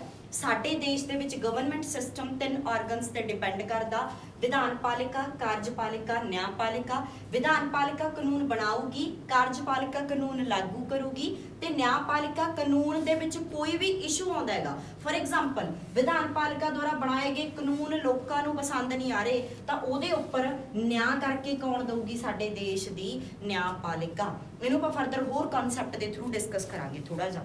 ਸਭ ਤੋਂ ਪਹਿਲਾਂ ਆਪਾਂ ਸਮਝਦੇ ਹਾਂ ਕਿ ਜਿਹੜਾ ਵਿਧਾਨਪਾਲਿਕਾ ਹੈ, ਜਿਹੜੀ ਬਾਡੀ ਸਾਡੀ ਕਾਨੂੰਨ ਬਣਾਉਣ ਵਾਲੀ ਆ, ਉਹ ਕਿਹੜੀ ਹੈ ਔਰ ਕਿਹੜੀ ਅਥਾਰਟੀ ਨੂੰ ਸਾਡੇ ਦੇਸ਼ ਦੇ ਵਿੱਚ ਕਾਨੂੰਨ ਬਣਾਉਣ ਦਾ ਅਧਿਕਾਰ ਹੈ। ਜੇ ਆਪਾਂ ਗੱਲ ਕਰੀਏ ਭਾਰਤ ਦੇ ਵਿੱਚ ਕਾਨੂੰਨ ਬਣਾਉਣ ਵਾਲੀ ਬਾਡੀ ਜਾਂ ਵਿਧਾਨਪਾਲਿਕਾ ਜਾਂ ਲੈਜਿਸਲੇਟਿਵ ਜਿਹਨੂੰ ਤੁਸੀਂ ਇੰਗਲਿਸ਼ ਦੇ ਵਿੱਚ ਬੋਲਦੇ ਹੋ, ਸਾਡੇ ਦੇਸ਼ ਦੇ ਵਿੱਚ ਕਾਨੂੰਨ ਬਣਾਉਣ ਦੀ ਅਥਾਰਟੀ ਅਸੀਂ ਕਿਹੜੀ ਬਾਡੀ ਨੂੰ ਦਿੱਤੀ ਹੋਈ ਹੈ? ਸੰਸਦ ਨੂੰ ਦਿੱਤੀ ਹੋਈ ਹੈਗੀ। ਬੜਾ ਧਿਆਨ ਨਾਲ ਦੇਖਣਾ ਹੈ। ਵਿਧਾਨਪਾਲਿਕਾ ਸਾਡੇ ਦੇਸ਼ ਦੀ ਕੌਣ ਹੈ? ਸਾਡੀ ਸੰਸਦ ਹੈ। ਜੇ ਆਪਾਂ ਗੱਲ ਕਰੀਏ ਸੰਸਦ ਦੇ ਫਰਦਰ 3 ਅੰਗ ਨੇ, 3 ਆਰਗਨਸ ਨੇ, ਕਿਹੜੇ-ਕਿਹੜੇ? एक संसद दे विच की है साडा किहड़ा हिस्सा हैगा लोक सभा, एक संसद दा किहड़ा ऑर्गन है साडे राज सभा, ते तीजा किहड़ा अंग है साडी संसद दा राष्ट्रपति। देखो बेसिकली ਜਦੋਂ ਅਸੀਂ ਆਪਣੇ ਦੇਸ਼ ਦੇ ਵਿੱਚ ਕੋਈ ਵੀ ਕਾਨੂੰਨ ਬਣਾਉਣ ਬਾਰੇ ਗੱਲ ਕਰਦੇ ਆ ਨਾ, ਕਾਨੂੰਨ ਬਣਾਉਣ ਦਾ ਪਹਿਲਾ ਕਦਮ ਕੀ ਹੈ ਕਿ ਅਸੀਂ ਆਪਣੇ ਦੇਸ਼ ਦੀ ਸੰਸਦ ਦੇ ਵਿੱਚ ਕੀ ਇੰਟਰੋਡਿਊਸ ਕਰਾਉਣਾ ਹੈਗਾ, ਬਿੱਲ ਇੰਟਰੋਡਿਊਸ ਕਰਾਉਣਾ ਹੈ। ਜੇ ਕਿਤੇ ਬਿੱਲ ਇੰਟਰੋਡਿਊਸ ਸੰਸਦ ਦੇ ਵਿੱਚ ਕਰਾ ਦਿੰਨੇ ਆ ਔਰ ਬਿੱਲ ਲੋਕ ਸਭਾ, ਰਾਜ ਸਭਾ, ਰਾਸ਼ਟਰਪਤੀ ਤਿੰਨਾਂ ਹੀ ਆਰਗਨਸ ਦੁਆਰਾ ਪਾਸ ਕਰ ਦਿੱਤਾ ਜਾਂਦਾ ਹੈ ਤਾਂ ਸਾਡੇ ਦੇਸ਼ ਦੇ ਵਿੱਚ ਇਹੀ ਬਿੱਲ ਕਿਹਦਾ ਰੂਪ ਲੈ ਲੈਂਦਾ ਹੈਗਾ, ਕਾਨੂੰਨ ਦਾ ਰੂਪ ਲੈ ਲੈਂਦਾ ਹੈਗਾ, ਲਾਅ ਬਣ ਜਾਂਦਾ ਹੈਗਾ। ਸੋ ਆਪਾਂ ਕੀ ਕਿਹਾ, ਸਾਡੇ ਦੇਸ਼ ਦੇ ਵਿੱਚ ਵਿਧਾਨ ਪਾਲਿਕਾ ਦਾ ਕੰਮ ਕੀ ਹੈਗਾ, ਕਾਨੂੰਨ ਬਣਾਉਣਾ ਆ। ਵਿਧਾਨ ਪਾਲਿਕਾ ਕਾਨੂੰਨ ਬਣਾਉਣ ਦੀ ਅਥਾਰਟੀ ਅਸੀਂ ਕਿਹਨੂੰ ਦਿੰਨੇ ਆ, ਸੰਸਦ ਨੂੰ ਦਿੰਨੇ ਆ, ਜਿਹਦੇ 3 ਆਰਗਨਸ ਨੇ ਲੋਕ ਸਭਾ, ਰਾਜ ਸਭਾ, ਰਾਸ਼ਟਰਪਤੀ। ਨਾਰਮਲ ਇੱਕ ਐਗਜ਼ਾਮਪਲ ਦੇ ਥਰੂ ਇਸ ਚੀਜ਼ ਨੂੰ ਹੋਰ ਸਮਝਦੇ ਆ। ਫॉर एग्जाम्पल ਅਸੀਂ ਆਪਣੇ ਦੇਸ਼ ਦੇ ਵਿੱਚ ਨਵਾਂ ਕੋਈ ਬਿੱਲ ਲੈ ਕੇ ਆਏ। ਦੇਖੋ ਬਿੱਲ ਆਪਣੇ ਆਪਣੇ ਨੇਚਰ ਦੇ ਨੇ, ਕਈ ਬਿੱਲ ਸਪੈਸ਼ਲੀ ਲੋਕ ਸਭਾ ਦੇ ਵਿੱਚ ਇੰਟਰੋਡਿਊਸ ਕਰਾਏ ਜਾਂਦੇ ਨੇ, ਕਈ ਬਿੱਲ ਸਪੈਸ਼ਲੀ ਰਾਜ ਸਭਾ 'ਚ ਇੰਟਰੋਡਿਊਸ ਕਰਾਏ ਜਾਂਦੇ ਨੇ, ਤੇ ਕਈ ਬਿੱਲ ਸਾਡੇ ਦੇਸ਼ ਦੇ ਰਾਸ਼ਟਰਪਤੀ ਦੀ ਪ੍ਰਿਓਰ ਰეკਮੈਂਡੇਸ਼ਨ ਤੇ ਵੀ ਪੇਸ਼ ਕੀਤੇ ਜਾਂਦੇ ਨੇ। ਜੇ ਆਪਾਂ ਗੱਲ ਕਰੀਏ ਫॉर एग्जाम्पल ਕੋਈ ਵੀ ਬਿੱਲ ਆਪਾਂ ਕਿਹਦੇ ਕੋਲੇ ਲੈ ਕੇ ਗਏ, ਲੋਕ ਸਭਾ ਦੇ ਵਿੱਚ ਲੈ ਕੇ ਗਏ, ਲੋਕ ਸਭਾ ਦੇ ਵਿੱਚ ਪੇਸ਼ ਕੀਤਾ, ਕਿਸੇ ਵੀ ਸਦਨ ਦੇ ਵਿੱਚੋਂ ਬਿੱਲ ਦਾ ਪਾਸ ਹੋਣਾ ਜਾਂ ਬਿੱਲ ਦਾ ਰੁਕਣਾ ਉਹ ਕਿਹੜੇ ਕਨਸੈਪਟ ਦੇ ਉੱਪਰ ਡਿਪੈਂਡ ਕਰਦਾ ਹੈਗਾ, ਬਹੁਮਤ ਦੇ ਉੱਪਰ ਡਿਪੈਂਡ ਕਰਦਾ ਹੈਗਾ, ਮੈਜੋਰਿਟੀ ਦੇ ਉੱਪਰ ਡਿਪੈਂਡ ਕਰਦਾ ਹੈਗਾ। ਹੁਣ ਇਹ ਮੈਜੋਰਿਟੀ ਕਿਹਦੀ ਆ, ਜਿਹੜੇ ਲੋਕ ਨੇ ਉਹਨਾਂ ਦੀ ਮੈਜੋਰਿਟੀ ਨਹੀਂ ਹੁੰਦੀ। ਕਦੇ ਵੀ ਸਾਡੇ ਦੇਸ਼ ਦੇ ਵਿੱਚ ਜਦੋਂ ਵੀ ਕੋਈ ਕਾਨੂੰਨ ਬਣਾਇਆ ਜਾਂਦਾ ਹੈ ਤਾਂ ਜਿਹੜਾ ਵੋਟ ਹੈ, ਜਿਹੜਾ ਮਤ ਅਧਿਕਾਰ ਹੈ ਉਹ ਲੋਕਾਂ ਨੂੰ ਨਹੀਂ ਦਿੱਤਾ ਜਾਂਦਾ। ਅਸੀਂ ਵੋਟਾਂ ਪਾ ਕੇ ਲੋਕ ਸਭਾ ਦੇ MP ਚੁਣੇ ਨੇ, ਅਸੀਂ ਵੋਟਾਂ ਪਾ ਕੇ ਰਾਜ ਸਭਾ ਦੇ ਮੈਂਬਰ ਭਾਵ ਕੇ MP ਚੁਣੇ ਨੇ। MP ਮਤਲਬ ਮੈਂਬਰ ਆਫ ਪਾਰਲੀਮੈਂਟ, ਪਾਰਲੀਮੈਂਟ ਮਤਲਬ ਸਾਡੀ ਸੰਸਦ। ਅਸੀਂ ਇਹਨਾਂ ਨੂੰ ਚੁਣਿਆਗਾ, ਫਿਰ ਅਸੀਂ ਇਹਨਾਂ ਨੂੰ ਚੁਣ ਕੇ ਇਹਨਾਂ ਦੇ ਹੱਥ ਦੇ ਵਿੱਚ ਸਾਡੇ ਦੇਸ਼ ਦਾ ਕਾਨੂੰਨ ਬਣਾਉਣ ਦੀ ਅਥਾਰਟੀ ਦਿੱਤੀ ਹੈ। ਸੋ ਜਦੋਂ ਵੀ ਕਿਸੇ ਬਿੱਲ ਦੇ ਉੱਪਰ ਮੈਜੋਰਿਟੀ ਦੀ ਗੱਲ ਕਰਾਂਗੇ, ਬਹੁਮਤ ਦੀ ਗੱਲ ਕਰਾਂਗੇ ਤਾਂ ਬਹੁਮਤ ਹਮੇਸ਼ਾ ਕਿਹਦਾ ਦੇਖਿਆ ਜਾਊਗਾ, MPਆਂ ਦਾ ਦੇਖਿਆ ਜਾਊਗਾ। ਆਪਾਂ ਲੋਕ ਸਭਾ ਦੇ ਵਿੱਚ ਐਗਜ਼ਾਮਪਲ ਦੇ ਤੌਰ ਤੇ ਬਿੱਲ ਲੈ ਕੇ ਗਏ ਸੀ। ਜੇ ਆਪਾਂ ਗੱਲ ਕਰੀਏ ਲੋਕ ਸਭਾ ਦੇ ਵਿੱਚ ਪ੍ਰੈਜ਼ੈਂਟ ਕਿੰਨੇ MP ਨੇ, ਕਿੰਨੀਆਂ ਸੀਟਾਂ ਨੇ, 545। ਇਹ 545 ਬੰਦੇ ਦੱਸਣਗੇ ਬਹੁਮਤ ਦੇ ਕੇ ਕਿ ਬਿੱਲ ਪਾਸ ਹੋਇਆ ਕਿ ਬਿੱਲ ਰੁਕ ਗਿਆ। ਜਦੋਂ ਅਸੀਂ ਕਿਸੇ ਵੀ ਬਿੱਲ ਦੇ ਉੱਪਰ ਬਹੁਮਤ ਦੀ ਗੱਲ ਕਰਦੇ ਹਾਂ ਹਨਾ, ਬੜੇ ਫਰਦਰ ਵਾਸਟ ਕਨਸੈਪਟਸ ਨੇ। ਫਿਰ ਮੈਂ ਕਹਿ ਰਹੀ ਹਾਂ ਚੈਪਟਰ ਵਾਈਜ਼ ਡਿਸਕਸ ਕਰਾਂਗੇ, ਓਵਰਆਲ ਵਿਊ ਲੈਣ ਦੀ ਕੋਸ਼ਿਸ਼ ਕਰ ਰਹੀ ਹਾਂ। ਬਹੁਮਤ ਦੀ ਗੱਲ ਕਰਦੇ ਹਾਂ, ਅਲੱਗ-ਅਲੱਗ ਤਰੀਕੇ ਦਾ ਬਹੁਮਤ ਹੁੰਦਾ ਹੈਗਾ। ਜਿਵੇਂ ਆਪਾਂ ਗੱਲ ਕਰੀਏ ਸਾਡੇ ਕਈ ਵਾਰੀ ਕਿਹੜੀ ਮੈਜੋਰਿਟੀ ਵਰਕ ਕਰਦੀ ਹੈ, ਸਿੰਪਲ ਵੀ ਕਰਦੀ ਆ। ਕਈ ਬਿੱਲਾਂ ਦੇ ਉੱਪਰ ਕਿਹੜੀ ਮੈਜੋਰਿਟੀ ਦੀ ਜ਼ਰੂਰਤ ਹੁੰਦੀ ਹੈ, ਸਪੈਸ਼ਲ ਦੀ ਜ਼ਰੂਰਤ ਹੁੰਦੀ ਹੈ। ਕਈ ਬਿੱਲਾਂ ਦੇ ਉੱਪਰ ਕਿਹੜੀ ਮੈਜੋਰਿਟੀ ਕੰਮ ਕਰਦੀ ਹੈ, ਇਫੈਕਟਿਵ ਮੈਜੋਰਿਟੀ ਕੰਮ ਕਰਦੀ ਆ ਹਨਾ। ਫਿਰ ਆਪਾਂ ਇਹਨਾਂ ਨੂੰ ਫਰਦਰ ਡਿਸਕਸ ਕਰਾਂਗੇ ਕਿ ਜਦੋਂ ਕਿਸੇ ਵੀ ਬਿੱਲ ਦੇ ਨਾ ਨੇਚਰ ਤੇ ਡਿਪੈਂਡ ਹੁੰਦਾ ਕਿ ਬਿੱਲ ਸੰਬੰਧਿਤ ਕਿਹਦੇ ਨਾਲ, ਜਿਹੇ ਜਿਹਾ ਬਿੱਲ ਹੋਵੇ ਉਹਦੇ ਉੱਪਰ ਉਸ ਤਰੀਕੇ ਦੀ ਮੈਜੋਰਿਟੀ ਹੈ ਜਿਹੜੀ ਉਹ ਸਾਨੂੰ ਕਰਨੀ ਪੈਂਦੀ ਹੈ, ਉਸ ਤਰੀਕੇ ਦਾ ਬਹੁਮਤ ਕਰਨਾ ਪੈਂਦਾ ਹੈ। ਫॉर एग्जाम्पल ਉਦਾਹਰਨ ਦੇ ਤੌਰ ਤੇ ਕਈ ਬਿੱਲ ਨੇ ਸਾਡੇ ਸਿੰਪਲ ਮੈਜੋਰਿਟੀ ਨਾਲ ਪਾਸ ਹੁੰਦੇ ਨੇ। ਫॉर एग्जाम्पल ਜਿਵੇਂ ਹੁਣ ਆਪਾਂ ਗੱਲ ਕਰੀਏ ਰਾਸ਼ਟਰਪਤੀ ਉੱਪਰ ਮਹਾਦੋਸ਼ ਦਾ ਮੁਕੱਦਮਾ ਲੱਗਦਾ ਹੈ, ਉਹ ਕਿਹੜੀ ਮੈਜੋਰਿਟੀ ਨਾਲ ਲੱਗਦਾ ਹੈ, ਸਪੈਸ਼ਲ ਮੈਜੋਰਿਟੀ ਨਾਲ ਲੱਗਦਾ ਹੈ।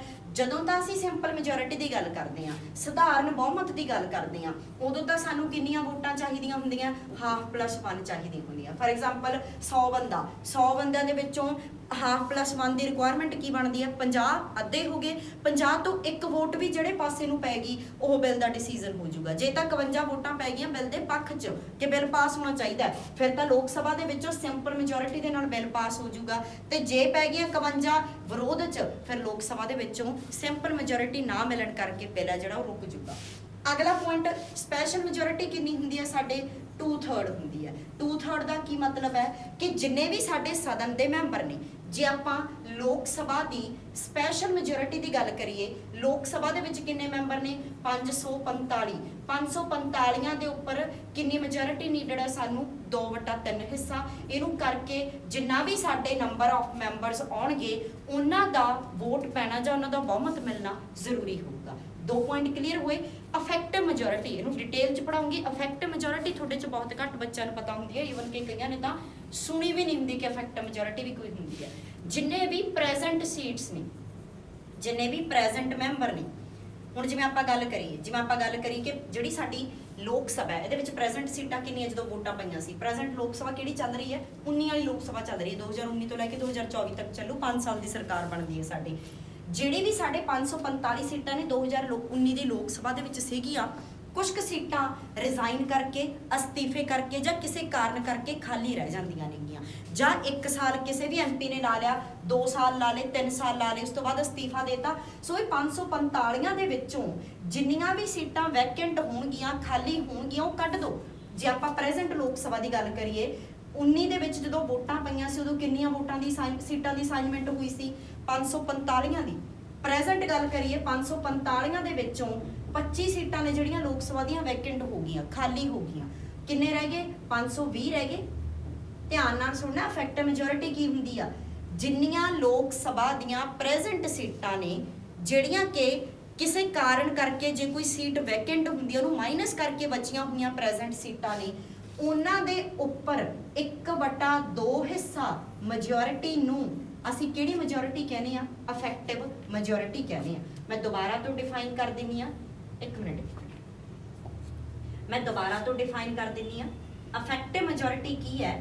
ਸਾਡੇ ਦੇਸ਼ ਦੀ ਲੋਕ ਸਭਾ ਦੇ ਵਿੱਚ ਜੇ ਆਪਾਂ ਗੱਲ ਕਰੀਏ, ਜਿੰਨੀਆਂ ਵੀ ਪ੍ਰੈਜ਼ੈਂਟ ਸੀਟਾਂ ਨੇ, ਉਹਨਾਂ ਦੇ ਵਿੱਚੋਂ ਵੈਕੈਂਟ ਸੀਟਾਂ, ਖਾਲੀ ਸੀਟਾਂ ਘਟਾ ਕੇ ਜਿੰਨੀਆਂ ਵੀ ਸੀਟਾਂ ਬਚਦੀਆਂ ਨੇ, ਉਹਨਾਂ ਦੇ ਉੱਪਰ ਕਿਹੜੀ ਮੈਜੋਰਿਟੀ ਲਾਉਣੀ ਹੈ? 1/2 ਮੈਜੋਰਿਟੀ ਕਿਹੜੀ ਆ?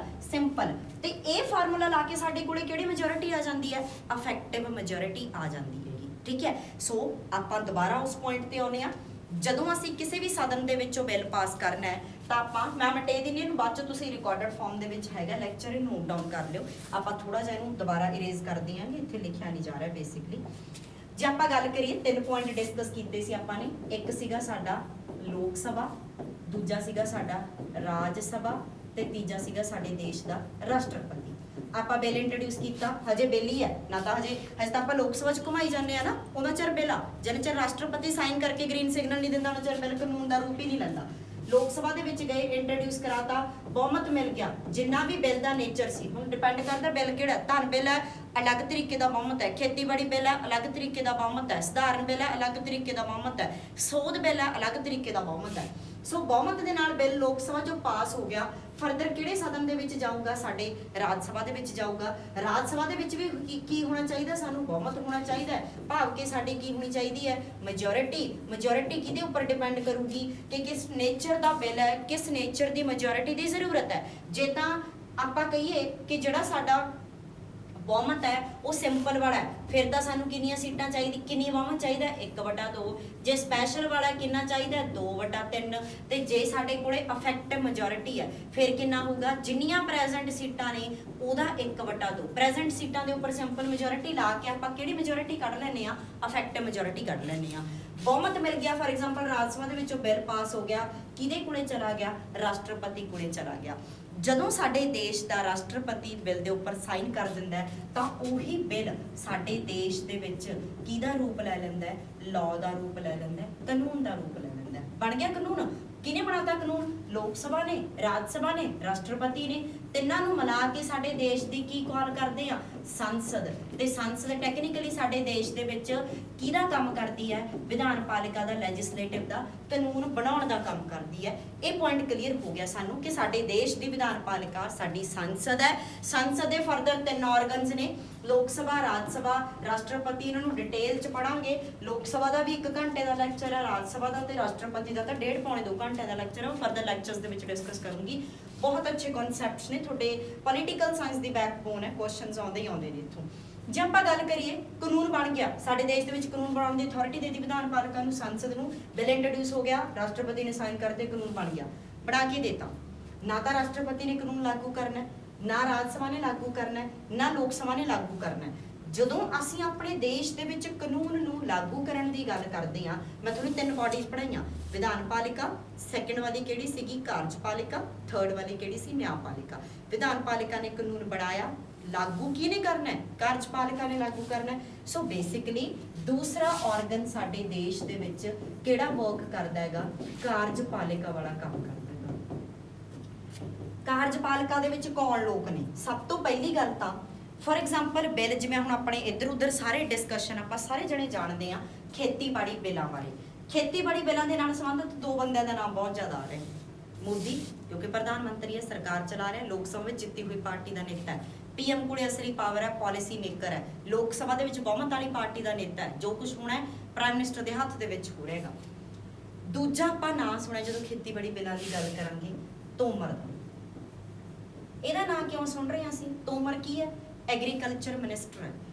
ਜਦੋਂ ਬਿੱਲ ਬਣਦਾ, ਜਦੋਂ ਕੋਈ ਪਾਲਿਸੀ ਰੈਡੀ ਹੁੰਦੀ ਹੈ, ਡਿਪਾਰਟਮੈਂਟ ਵਾਈਜ਼ ਸਾਡੇ ਕੋਲੇ ਮਿਨਿਸਟਰਸ ਨੇ। ਜਦੋਂ ਸਾਡੀ ਸੰਸਦ ਦੇ ਵਿੱਚੋਂ ਬਿੱਲ ਪਾਸ ਹੋ ਗਿਆ, ਉਸ ਬਿੱਲ ਨੂੰ ਲਾਗੂ ਕਰਨ ਦੇ ਲਈ ਸਭ ਤੋਂ ਪਹਿਲਾਂ ਸਾਡੇ ਦੇਸ਼ ਦੇ ਵਿੱਚ ਅਥਾਰਟੀ ਹੈ ਜਿਹੜੀ ਉਹ ਉਸ ਡਿਪਾਰਟਮੈਂਟ ਦੇ ਮਿਨਿਸਟਰ ਨੂੰ ਦਿੱਤੀ ਜਾਂਦੀ ਹੈ। ਫੋਰ ਐਗਜ਼ਾਮਪਲ ਐਗਰੀਕਲਚਰ ਨਾਲ ਸੰਬੰਧਿਤ ਬਿੱਲ ਸੀ ਤਾਂ ਕਿਹਦੇ ਕੋਲੇ, ਕਿਹੜੇ ਡਿਪਾਰਟਮੈਂਟ ਕੋਲੇ ਜਾਣਾ ਸੀ? ਐਗਰੀਕਲਚਰ ਮਿਨਿਸਟਰ ਕੋਲੇ ਜਾਣਾ ਸੀ। ਐਗਰੀਕਲਚਰ ਮਿਨਿਸਟਰ ਕੋਲੇ ਗਿਆ ਕਿ ਭਾਈ ਕਾਪੀਆਂ ਭੇਜੋ, ਫਰਦਰ ਲਾਗੂ ਕਰੋ ਗਰਾਊਂਡ ਲੈਵਲ ਤੱਕ। ਫਿਰ ਮਿਨਿਸਟਰ ਨੇ ਕਿਹਨੂੰ ਭੇਜਿਆ? ਫਿਰ ਹੁਣ ਸਾਡੇ ਦੇਸ਼ ਦੇ ਕੀ ਆਉਂਦੇ ਨੇ? ਆਫੀਸਰਸ ਆਉਂਦੇ ਨੇ, ਅਫਸਰ ਵਰਗ ਆਉਂਦਾ, ਸਰਕਾਰੀ ਮਹਿਕਮੇ ਆਉਂਦੇ ਨੇ। ਸਰਕਾਰੀ ਮਹਿਕਮੇ ਕਾਦੇ ਵਾਸਤੇ ਨੇ? ਜੇ ਅਸੀਂ ਬਿੱਲ ਦੀ ਗੱਲ ਕਰੀਏ ਨਾ, ਹੁਣ ਆਪਣੇ ਬਿੱਲ ਦੇ ਵਿੱਚ ਇੱਕ ਚੀਜ਼ ਤੁਸੀਂ ਡਿਟੇਲ 'ਚ ਪੜ੍ਹੀ ਹੋਣੀ ਆ, ਲਿਖਿਆ ਹੋਏਗਾ ਕਿ ਜੇ ਕੋਈ ਵੀ ਪ੍ਰੋਬਲਮ ਆਊਗੀ ਫਰਦਰ, ਮਤਲਬ ਵੀ ਕੋਈ ਮੁਸ਼ਕਲ ਆਉਂਦੀ ਹੈ ਫਸਲ ਵੇਚਣ ਵਾਸਤੇ ਜਾਂ ਕਾਈਂਡ ਆਫ, ਅਸੀਂ ਆਪਣੇ ਜ਼ਿਲ੍ਹੇ ਦਾ ਜਿਹੜਾ SDM ਹੈ ਉਹਦੇ ਕੋਲੇ ਸ਼ਿਕਾਇਤ ਦਰਜ ਕਰ ਸਕਦੇ ਹਾਂ। ਇਹ ਚੀਜ਼ ਆਈ ਆਪਣੇ ਕੋਲੇ। ਸੋ ਬੇਸਿਕਲੀ SDM ਇੱਕ ਸਰਕਾਰੀ ਦਫ਼ਤਰ ਦਾ ਜਾਂ ਸਰਕਾਰੀ ਅਹੁਦੇ ਦਾ ਬੰਦਾ ਹੈਗਾ। ਸੋ ਜਿਹੜੇ ਬਿੱਲ ਨੇ ਉਹ ਸਾਡੇ ਦੇਸ਼ ਦੇ ਸਰਕਾਰੀ ਕਰਮਚਾਰੀ ਲਾਗੂ ਕਰਨਗੇ। ਹਰੇਕ ਡਿਪਾਰਟਮੈਂਟ ਦੇ ਹਾਇਰ ਲੈਵਲ ਤੋਂ ਲੈ ਕੇ ਡਾਊਨ ਲੈਵਲ ਤੱਕ ਹੈ। ਤਹਿਸੀਲਦਾਰ ਹੈ, ਨਾਇਬ ਤਹਿਸੀਲਦਾਰ ਹੈ, ਕਾਨੂੰਗੋ ਆ, ਪਟਵਾਰੀ ਆ, ਕਿਉਂਕਿ ਐਗਰੀਕਲਚਰ ਦਾ ਸੰਬੰਧ ਹੈ ਜਿਹੜਾ ਉਹ ਕਿਹਦੇ ਬੰਦੇ ਨਾਲ ਆਉਂਦਾ? ਇਹਨਾਂ ਦੇ ਡਿਪਾਰਟਮੈਂਟ ਦੇ ਨਾਲ ਆਉਂਦਾ ਹੈ ਨਾ। ਮੈਜਿਸਟ੍ਰੇਟ ਹੈ ਸਾਡਾ। ਸੋ ਜਦੋਂ ਅਸੀਂ ਕਾਰਜਪਾਲਿਕਾ ਦੀ ਗੱਲ ਕਰਦੇ ਹਾਂ, ਜਿੰਨੇ ਸਾਡੇ ਦੇਸ਼ ਦੇ ਵਿੱਚ ਮਿਨਿਸਟਰਸ ਨੇ ਉਹ department wise. Agriculture bill agriculture minister ਦੀ ਰਿਸਪੌਂਸਿਬਿਲਿਟੀ ਹੈ। ਐਜੂਕੇਸ਼ਨ ਬਿੱਲ ਐਜੂਕੇਸ਼ਨ ਮਿਨਿਸਟਰ ਦੀ ਰਿਸਪੌਂਸਿਬਿਲਿਟੀ ਹੈ। ਕੋਈ ਫੋਰਨ ਪਾਲਿਸੀ ਦੇ ਨਾਲ ਸੰਬੰਧਿਤ ਕੋਈ ਇਹੋ ਜਿਹਾ ਬਿੱਲ ਆਉਂਦਾ ਹੈ, ਸਾਡੇ ਫੋਰਨ ਮਿਨਿਸਟਰ ਦੀ ਰਿਸਪੌਂਸਿਬਿਲਿਟੀ ਹੈ।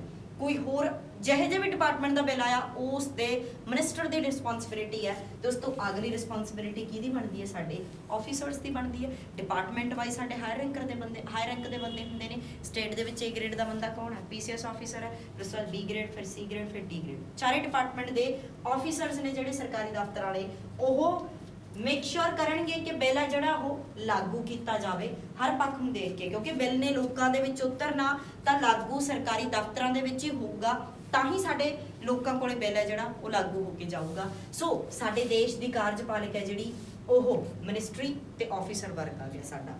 ਤੀਜਾ ਪੱਖ ਬੜਾ ਹੀ ਇੰਪੋਰਟੈਂਟ ਪੱਖ ਕਿਹੜੇ ਵਾਲਾ ਜੀ? ਸਾਡੇ ਦੇਸ਼ ਦੀ ਨਿਆਂਪਾਲਿਕਾ। ਇਹਨੂੰ ਬੜਾ ਧਿਆਨ ਨਾਲ ਸਮਝਣਾ ਹੈ। ਨਿਆਂਪਾਲਿਕਾ ਸਾਡੇ ਦੇਸ਼ ਦੇ ਵਿੱਚ ਕੀ ਚੀਜ਼ ਹੈ? ਪਹਿਲੀ ਗੱਲ ਤਾਂ ਨਿਆਂਪਾਲਿਕਾ ਸਾਡੇ ਦੇਸ਼ ਦੀ ਬਹੁਤ ਇੱਕ ਸਟਰੋਂਗ ਬਾਡੀ ਆ। ਕਿਉਂ ਸਟਰੋਂਗ ਬਾਡੀ ਆ? ਕਿਉਂਕਿ ਅਸੀਂ ਆਪਣੇ ਦੇਸ਼ ਦੇ ਵਿੱਚ ਬੇਸ਼ੱਕ ਸਾਡੇ ਦੇਸ਼ ਦੀ ਵਿਧਾਨ ਪਾਲਿਕਾ ਹੈ ਤੇ ਬੇਸ਼ੱਕ ਸਾਡੇ ਦੇਸ਼ ਦੀ ਕਾਰਜਪਾਲਿਕਾ ਹੈ, ਇਹਨਾਂ ਤੋਂ ਵੀ ਉੱਪਰ ਅਥਾਰਟੀ ਅਸੀਂ ਆਪਣੇ ਦੇਸ਼ ਦੀ ਕਿਹਨੂੰ ਦਿੰਦੇ ਆ? ਨਿਆਂਪਾਲਿਕਾ ਨੂੰ ਦਿੰਦੇ ਆਂਗੇ। ਇੱਕ ਸੋਹਣਾ ਕਨਸੈਪਟ ਦੱਸਦੀ ਆ, ਸੁਣਿਓ, ਸ਼ਾਇਦ ਤੁਸੀਂ ਕਦੇ ਸੁਣਿਆ ਨਾ ਹੋਵੇ, ਬੜਾ ਅੱਛਾ ਕਨਸੈਪਟ ਹੈ। ਜੇ ਆਪਾਂ ਗੱਲ ਕਰੀਏ ਨਾ ਸਾਡੀ ਨਿਆਂਪਾਲਿਕਾ, ਪਹਿਲਾਂ ਨੂੰ ਦੇਖ ਲਓ ਮਾੜਾ ਜਿਹਾ ਕੀ ਆ। ਸਾਡੀ ਨਿਆਂਪਾਲਿਕਾ ਦੇ ਸਿਖਰ ਤੇ ਸਾਡੇ ਦੇਸ਼ ਦੇ ਵਿੱਚ ਕੋਰਟ ਆਉਂਦੀਆਂ ਨੇ, ਤੇ ਨਿਆਂਪਾਲਿਕਾ ਦੇ ਸਿਖਰ ਤੇ ਸਾਡੀ ਕਿਹੜੀ ਕੋਰਟ ਹੈ? ਸੁਪਰੀਮ ਕੋਰਟ ਹੈ, ਸਰਵਉੱਚ ਅਦਾਲਤ ਹੈ। ਸਟੇਟ ਲੈਵਲ ਤੇ ਸਾਡੀਆਂ ਕਿਹੜੀਆਂ ਕੋਰਟਸ ਹੁੰਦੀਆਂ ਨੇ? ਹਾਈ ਕੋਰਟਸ ਨੇ ਸਾਡੀਆਂ। ਉਸ ਤੋਂ ਬਿਨਾਂ ਸਾਡੀਆਂ ਜ਼ਿਲ੍ਹਾ ਅਦਾਲਤਾਂ ਹੋ ਗਈਆਂ, ਸਬਆਰਡੀਨੇਟ ਕੋਰਟ, ਸੈਸ਼ਨ ਕੋਰਟ, ਉਹ ਲੋਅਰ ਲੈਵਲ ਦੀਆਂ ਕੋਰਟਸ ਨੇ, ਅਕੋਰਡਿੰਗ ਟੂ ਰਿਕੁਆਇਰਮੈਂਟ ਕੋਰਟਸ ਨੇ। ਸਭ ਤੋਂ ਸਿਖਰ ਤੇ ਸਾਡੇ ਕੀ ਹੈ? ਸੁਪਰੀਮ ਕੋਰਟ ਹੈ। ਇੱਕ ਕਨਸੈਪਟ ਧਿਆਨ ਨਾਲ ਸੁਣੋ। ਜੇ ਆਪਾਂ ਗੱਲ ਕਰੀਏ ਨਾ ਸਾਡੇ ਦੇਸ਼ ਦੀ ਵਿਧਾਨ ਪਾਲਿਕਾ ਜਿਹੜੀ, ਉਹਦਾ ਨਾਮ ਅਸੀਂ ਦੇਸ਼ ਦੇ ਵਿੱਚ ਕੀ ਦਿੰਦੇ ਆ? ਸੰਸਦ ਦਿੰਦੇ ਆ, ਪਾਰਲੀਮੈਂਟ ਦਿੰਦੇ ਆ। ਹਰੇਕ ਦੇਸ਼ ਦੇ ਵਿੱਚ ਕਾਨੂੰਨ ਬਣਾਉਣ ਵਾਲੇ ਆਰਗਨ ਦਾ ਇੱਕ ਵੱਖਰਾ ਨਾਮ ਹੈ। ਜੇ ਭਾਰਤ ਦੇ ਵਿੱਚ ਪਾਰਲੀਮੈਂਟ ਕਹਿੰਦੇ ਨੇ, ਹਰੇਕ ਦੇਸ਼ ਦੇ ਵਿੱਚ ਉਹਨੂੰ ਕਿਸੇ ਡਿਫਰੈਂਟ ਨਾਮ ਦੇ ਨਾਲ ਜਾਣਦੇ ਨੇ। ਅਮਰੀਕਾ 'ਚ ਉਹਨੂੰ ਸੀਨੇਟ ਕਹਿੰਦੇ ਨੇ, ਹਨਾ। ਇਵੇਂ ਕਰਕੇ ਹਰੇਕ ਦੇਸ਼ ਦੇ ਵਿੱਚ ਆਪਣਾ ਆਪਣਾ ਨਾਮ ਹੈਗਾ। ਜੇ ਆਪਾਂ ਗੱਲ ਕਰੀਏ ਜਿਹੜਾ ਸਾਡੇ ਦੇਸ਼ ਦੇ ਵਿੱਚ ਸੰਸਦ ਦਾ ਕਨਸੈਪਟ ਆ ਨਾ, ਇਹ ਕਿਹੜੇ ਦੇਸ਼ ਦੀ ਸੰਸਦ ਤੋਂ ਇੰਸਪਾਇਰਡ ਆ? ਇੰਗਲੈਂਡ ਦੀ ਸੰਸਦ ਤੋਂ ਇੰਸਪਾਇਰਡ ਆ। ਕੀ ਭਾਵ ਹੈ? ਜਦੋਂ ਅਸੀਂ ਆਪਣੇ ਦੇਸ਼ ਦਾ ਸੰਵਿਧਾਨ ਬਣਾਇਆ ਸੀ ਤਾਂ ਅਸੀਂ ਵੱਖੋ ਵੱਖਰੇ ਕਨਸੈਪਟ ਵੱਖੋ ਵੱਖਰੇ ਦੇਸ਼ਾਂ ਤੋਂ ਕਾਪੀ ਕਰਕੇ ਲੈ ਕੇ ਆਏ। ਜਿਵੇਂ ਕਿ ਅਸੀਂ ਸੰਸਦ ਕਾਪੀ ਕੀਤੀ ਆ ਕਿਹੜੇ ਦੇਸ਼ ਤੋਂ? ਇੰਗਲੈਂਡ ਤੋਂ। ਹੁਣ ਇੱਕ ਬੜਾ ਵੱਡਾ ਫਰਕ ਹੈ। ਅਸੀਂ ਇਹਨਾਂ ਤਾਂ ਸਮਝ ਗਏ ਕਿ ਸਾਡੇ ਦੇਸ਼ ਦੀ ਜਿਹੜੀ ਸੰਸਦ ਹੈ ਉਹ ਇੰਗਲੈਂਡ ਦੀ ਸੰਸਦ ਦੇ ਨਾਲ ਮਿਲਦੀ ਜੁਲਦੀ ਹੈ, ਪਰ ਇੰਗਲੈਂਡ ਤੇ ਭਾਰਤ ਦੀ ਸੰਸਦ ਦੇ ਵਿੱਚ ਇੱਕ ਬੇਸਿਕ ਡਿਫਰੈਂਸ ਹੈ ਕਿ ਜਿਹੜੀ ਇੰਗਲੈਂਡ ਦੀ ਸੰਸਦ ਹੈ ਉਹ ਪੂਰਨ ਤੌਰ ਤੇ ਕੀ ਸੰਪੰਨ ਹੈ? ਪ੍ਰਭੂ ਸੱਤਾ ਸੰਪੰਨ ਹੈ। ਪ੍ਰਭੂ ਸੱਤਾ ਮਤਲਬ ਸੋਵਰਨ ਹੈ। ਪ੍ਰਭੂ ਸੱਤਾ ਸ਼ਬਦ ਤੋਂ ਕੀ ਭਾਵ ਆ? ਪ੍ਰਭੂ ਸੱਤਾ ਦਾ ਮਤਲਬ ਇਹ ਆ ਕਿ ਜਦੋਂ ਅਸੀਂ ਕਿਸੇ ਬਾਡੀ ਨੂੰ, ਕਿਸੇ ਦੇਸ਼ ਨੂੰ ਪ੍ਰਭੂ ਸੱਤਾ ਸੰਪੰਨ ਕਹਿੰਦੇ ਆ, ਭਾਵ ਕਿ ਐਕਸਟ੍ਰੀਮ ਪਾਵਰ ਹੈ ਉਸ ਬਾਡੀ ਕੋਲੇ ਆ ਜਾਂਦੀ ਹੈ। ਹੁਣ ਮੈਂ ਕੀ ਕਿਹਾ ਕਿ ਪ੍ਰਭੂ ਸੱਤਾ, ਇੰਗਲੈਂਡ ਦੀ ਸੰਸਦ ਕੀ ਹੈ? ਪ੍ਰਭੂ ਸੱਤਾ ਸੰਪੰਨ ਹੈ, ਭਾਵ ਕਿ ਇੰਗਲੈਂਡ ਦੇ ਵਿੱਚ ਜਿਹੜਾ ਕਾਨੂੰਨ ਸੰਸਦ ਨੇ ਬਣਾਤਾ, ਉਸ ਕਾਨੂੰਨ ਨੂੰ ਬਦਲਣ ਦੀ ਅਥਾਰਟੀ ਉਸ ਦੇਸ਼ ਦੀ ਕਿਸੇ ਵੀ ਹੋਰ ਆਰਗਨ ਕੋਲੇ, ਕਿਸੇ ਵੀ ਹੋਰ ਅਥਾਰਟੀ ਕੋਲੇ ਨਹੀਂ ਦਿੱਤੀ ਜਾਊਗੀ। ਜੋ ਉੱਥੋਂ ਦੀ ਸੰਸਦ ਨੇ ਕਹਿਤਾ ਉਹ ਸੱਤ ਹੈ, ਉਹਨੂੰ ਕੋਈ ਨਹੀਂ ਬਦਲ ਸਕਦਾ। ਇਹਦਾ ਮਤਲਬ ਉੱਥੋਂ ਦੀ ਸੰਸਦ ਕੀ ਹੈ? ਪ੍ਰਭੂ ਸੱਤਾ ਸੰਪੰਨ ਹੈ। ਪਰ ਅਸੀਂ ਆਪਣੀ ਸੰਸਦ ਦਾ ਕਨਸੈਪਟ ਬੇਸ਼ੱਕ ਇੰਗਲੈਂਡ ਤੋਂ ਲੈ ਕੇ ਆਏ ਹਾਂ, ਪਰ ਭਾਰਤ ਤੇ ਇੰਗਲੈਂਡ ਦੀ ਸੰਸਦ ਦੇ ਵਿੱਚ ਇੱਕ ਵੱਡਾ ਫਰਕ ਹੈ। ਇੰਗਲੈਂਡ ਦੀ ਸੰਸਦ ਪ੍ਰਭੂ ਸੱਤਾ ਸੰਪੰਨ ਹੈ, ਭਾਰਤ ਦੀ ਸੰਸਦ ਪ੍ਰਭੂ ਸੱਤਾ ਸੰਪੰਨ ਨਹੀਂ ਹੈਗੀ। ਕਿਵੇਂ? ਜੇ ਅਸੀਂ ਗੱਲ ਕਰੀਏ, ਜਦੋਂ ਸਾਡੇ ਦੇਸ਼ ਦੀ ਸੰਸਦ ਕੀ ਹੈ? ਸਾਡੇ ਦੇਸ਼ ਦੀ ਵਿਧਾਨ ਪਾਲਿਕਾ।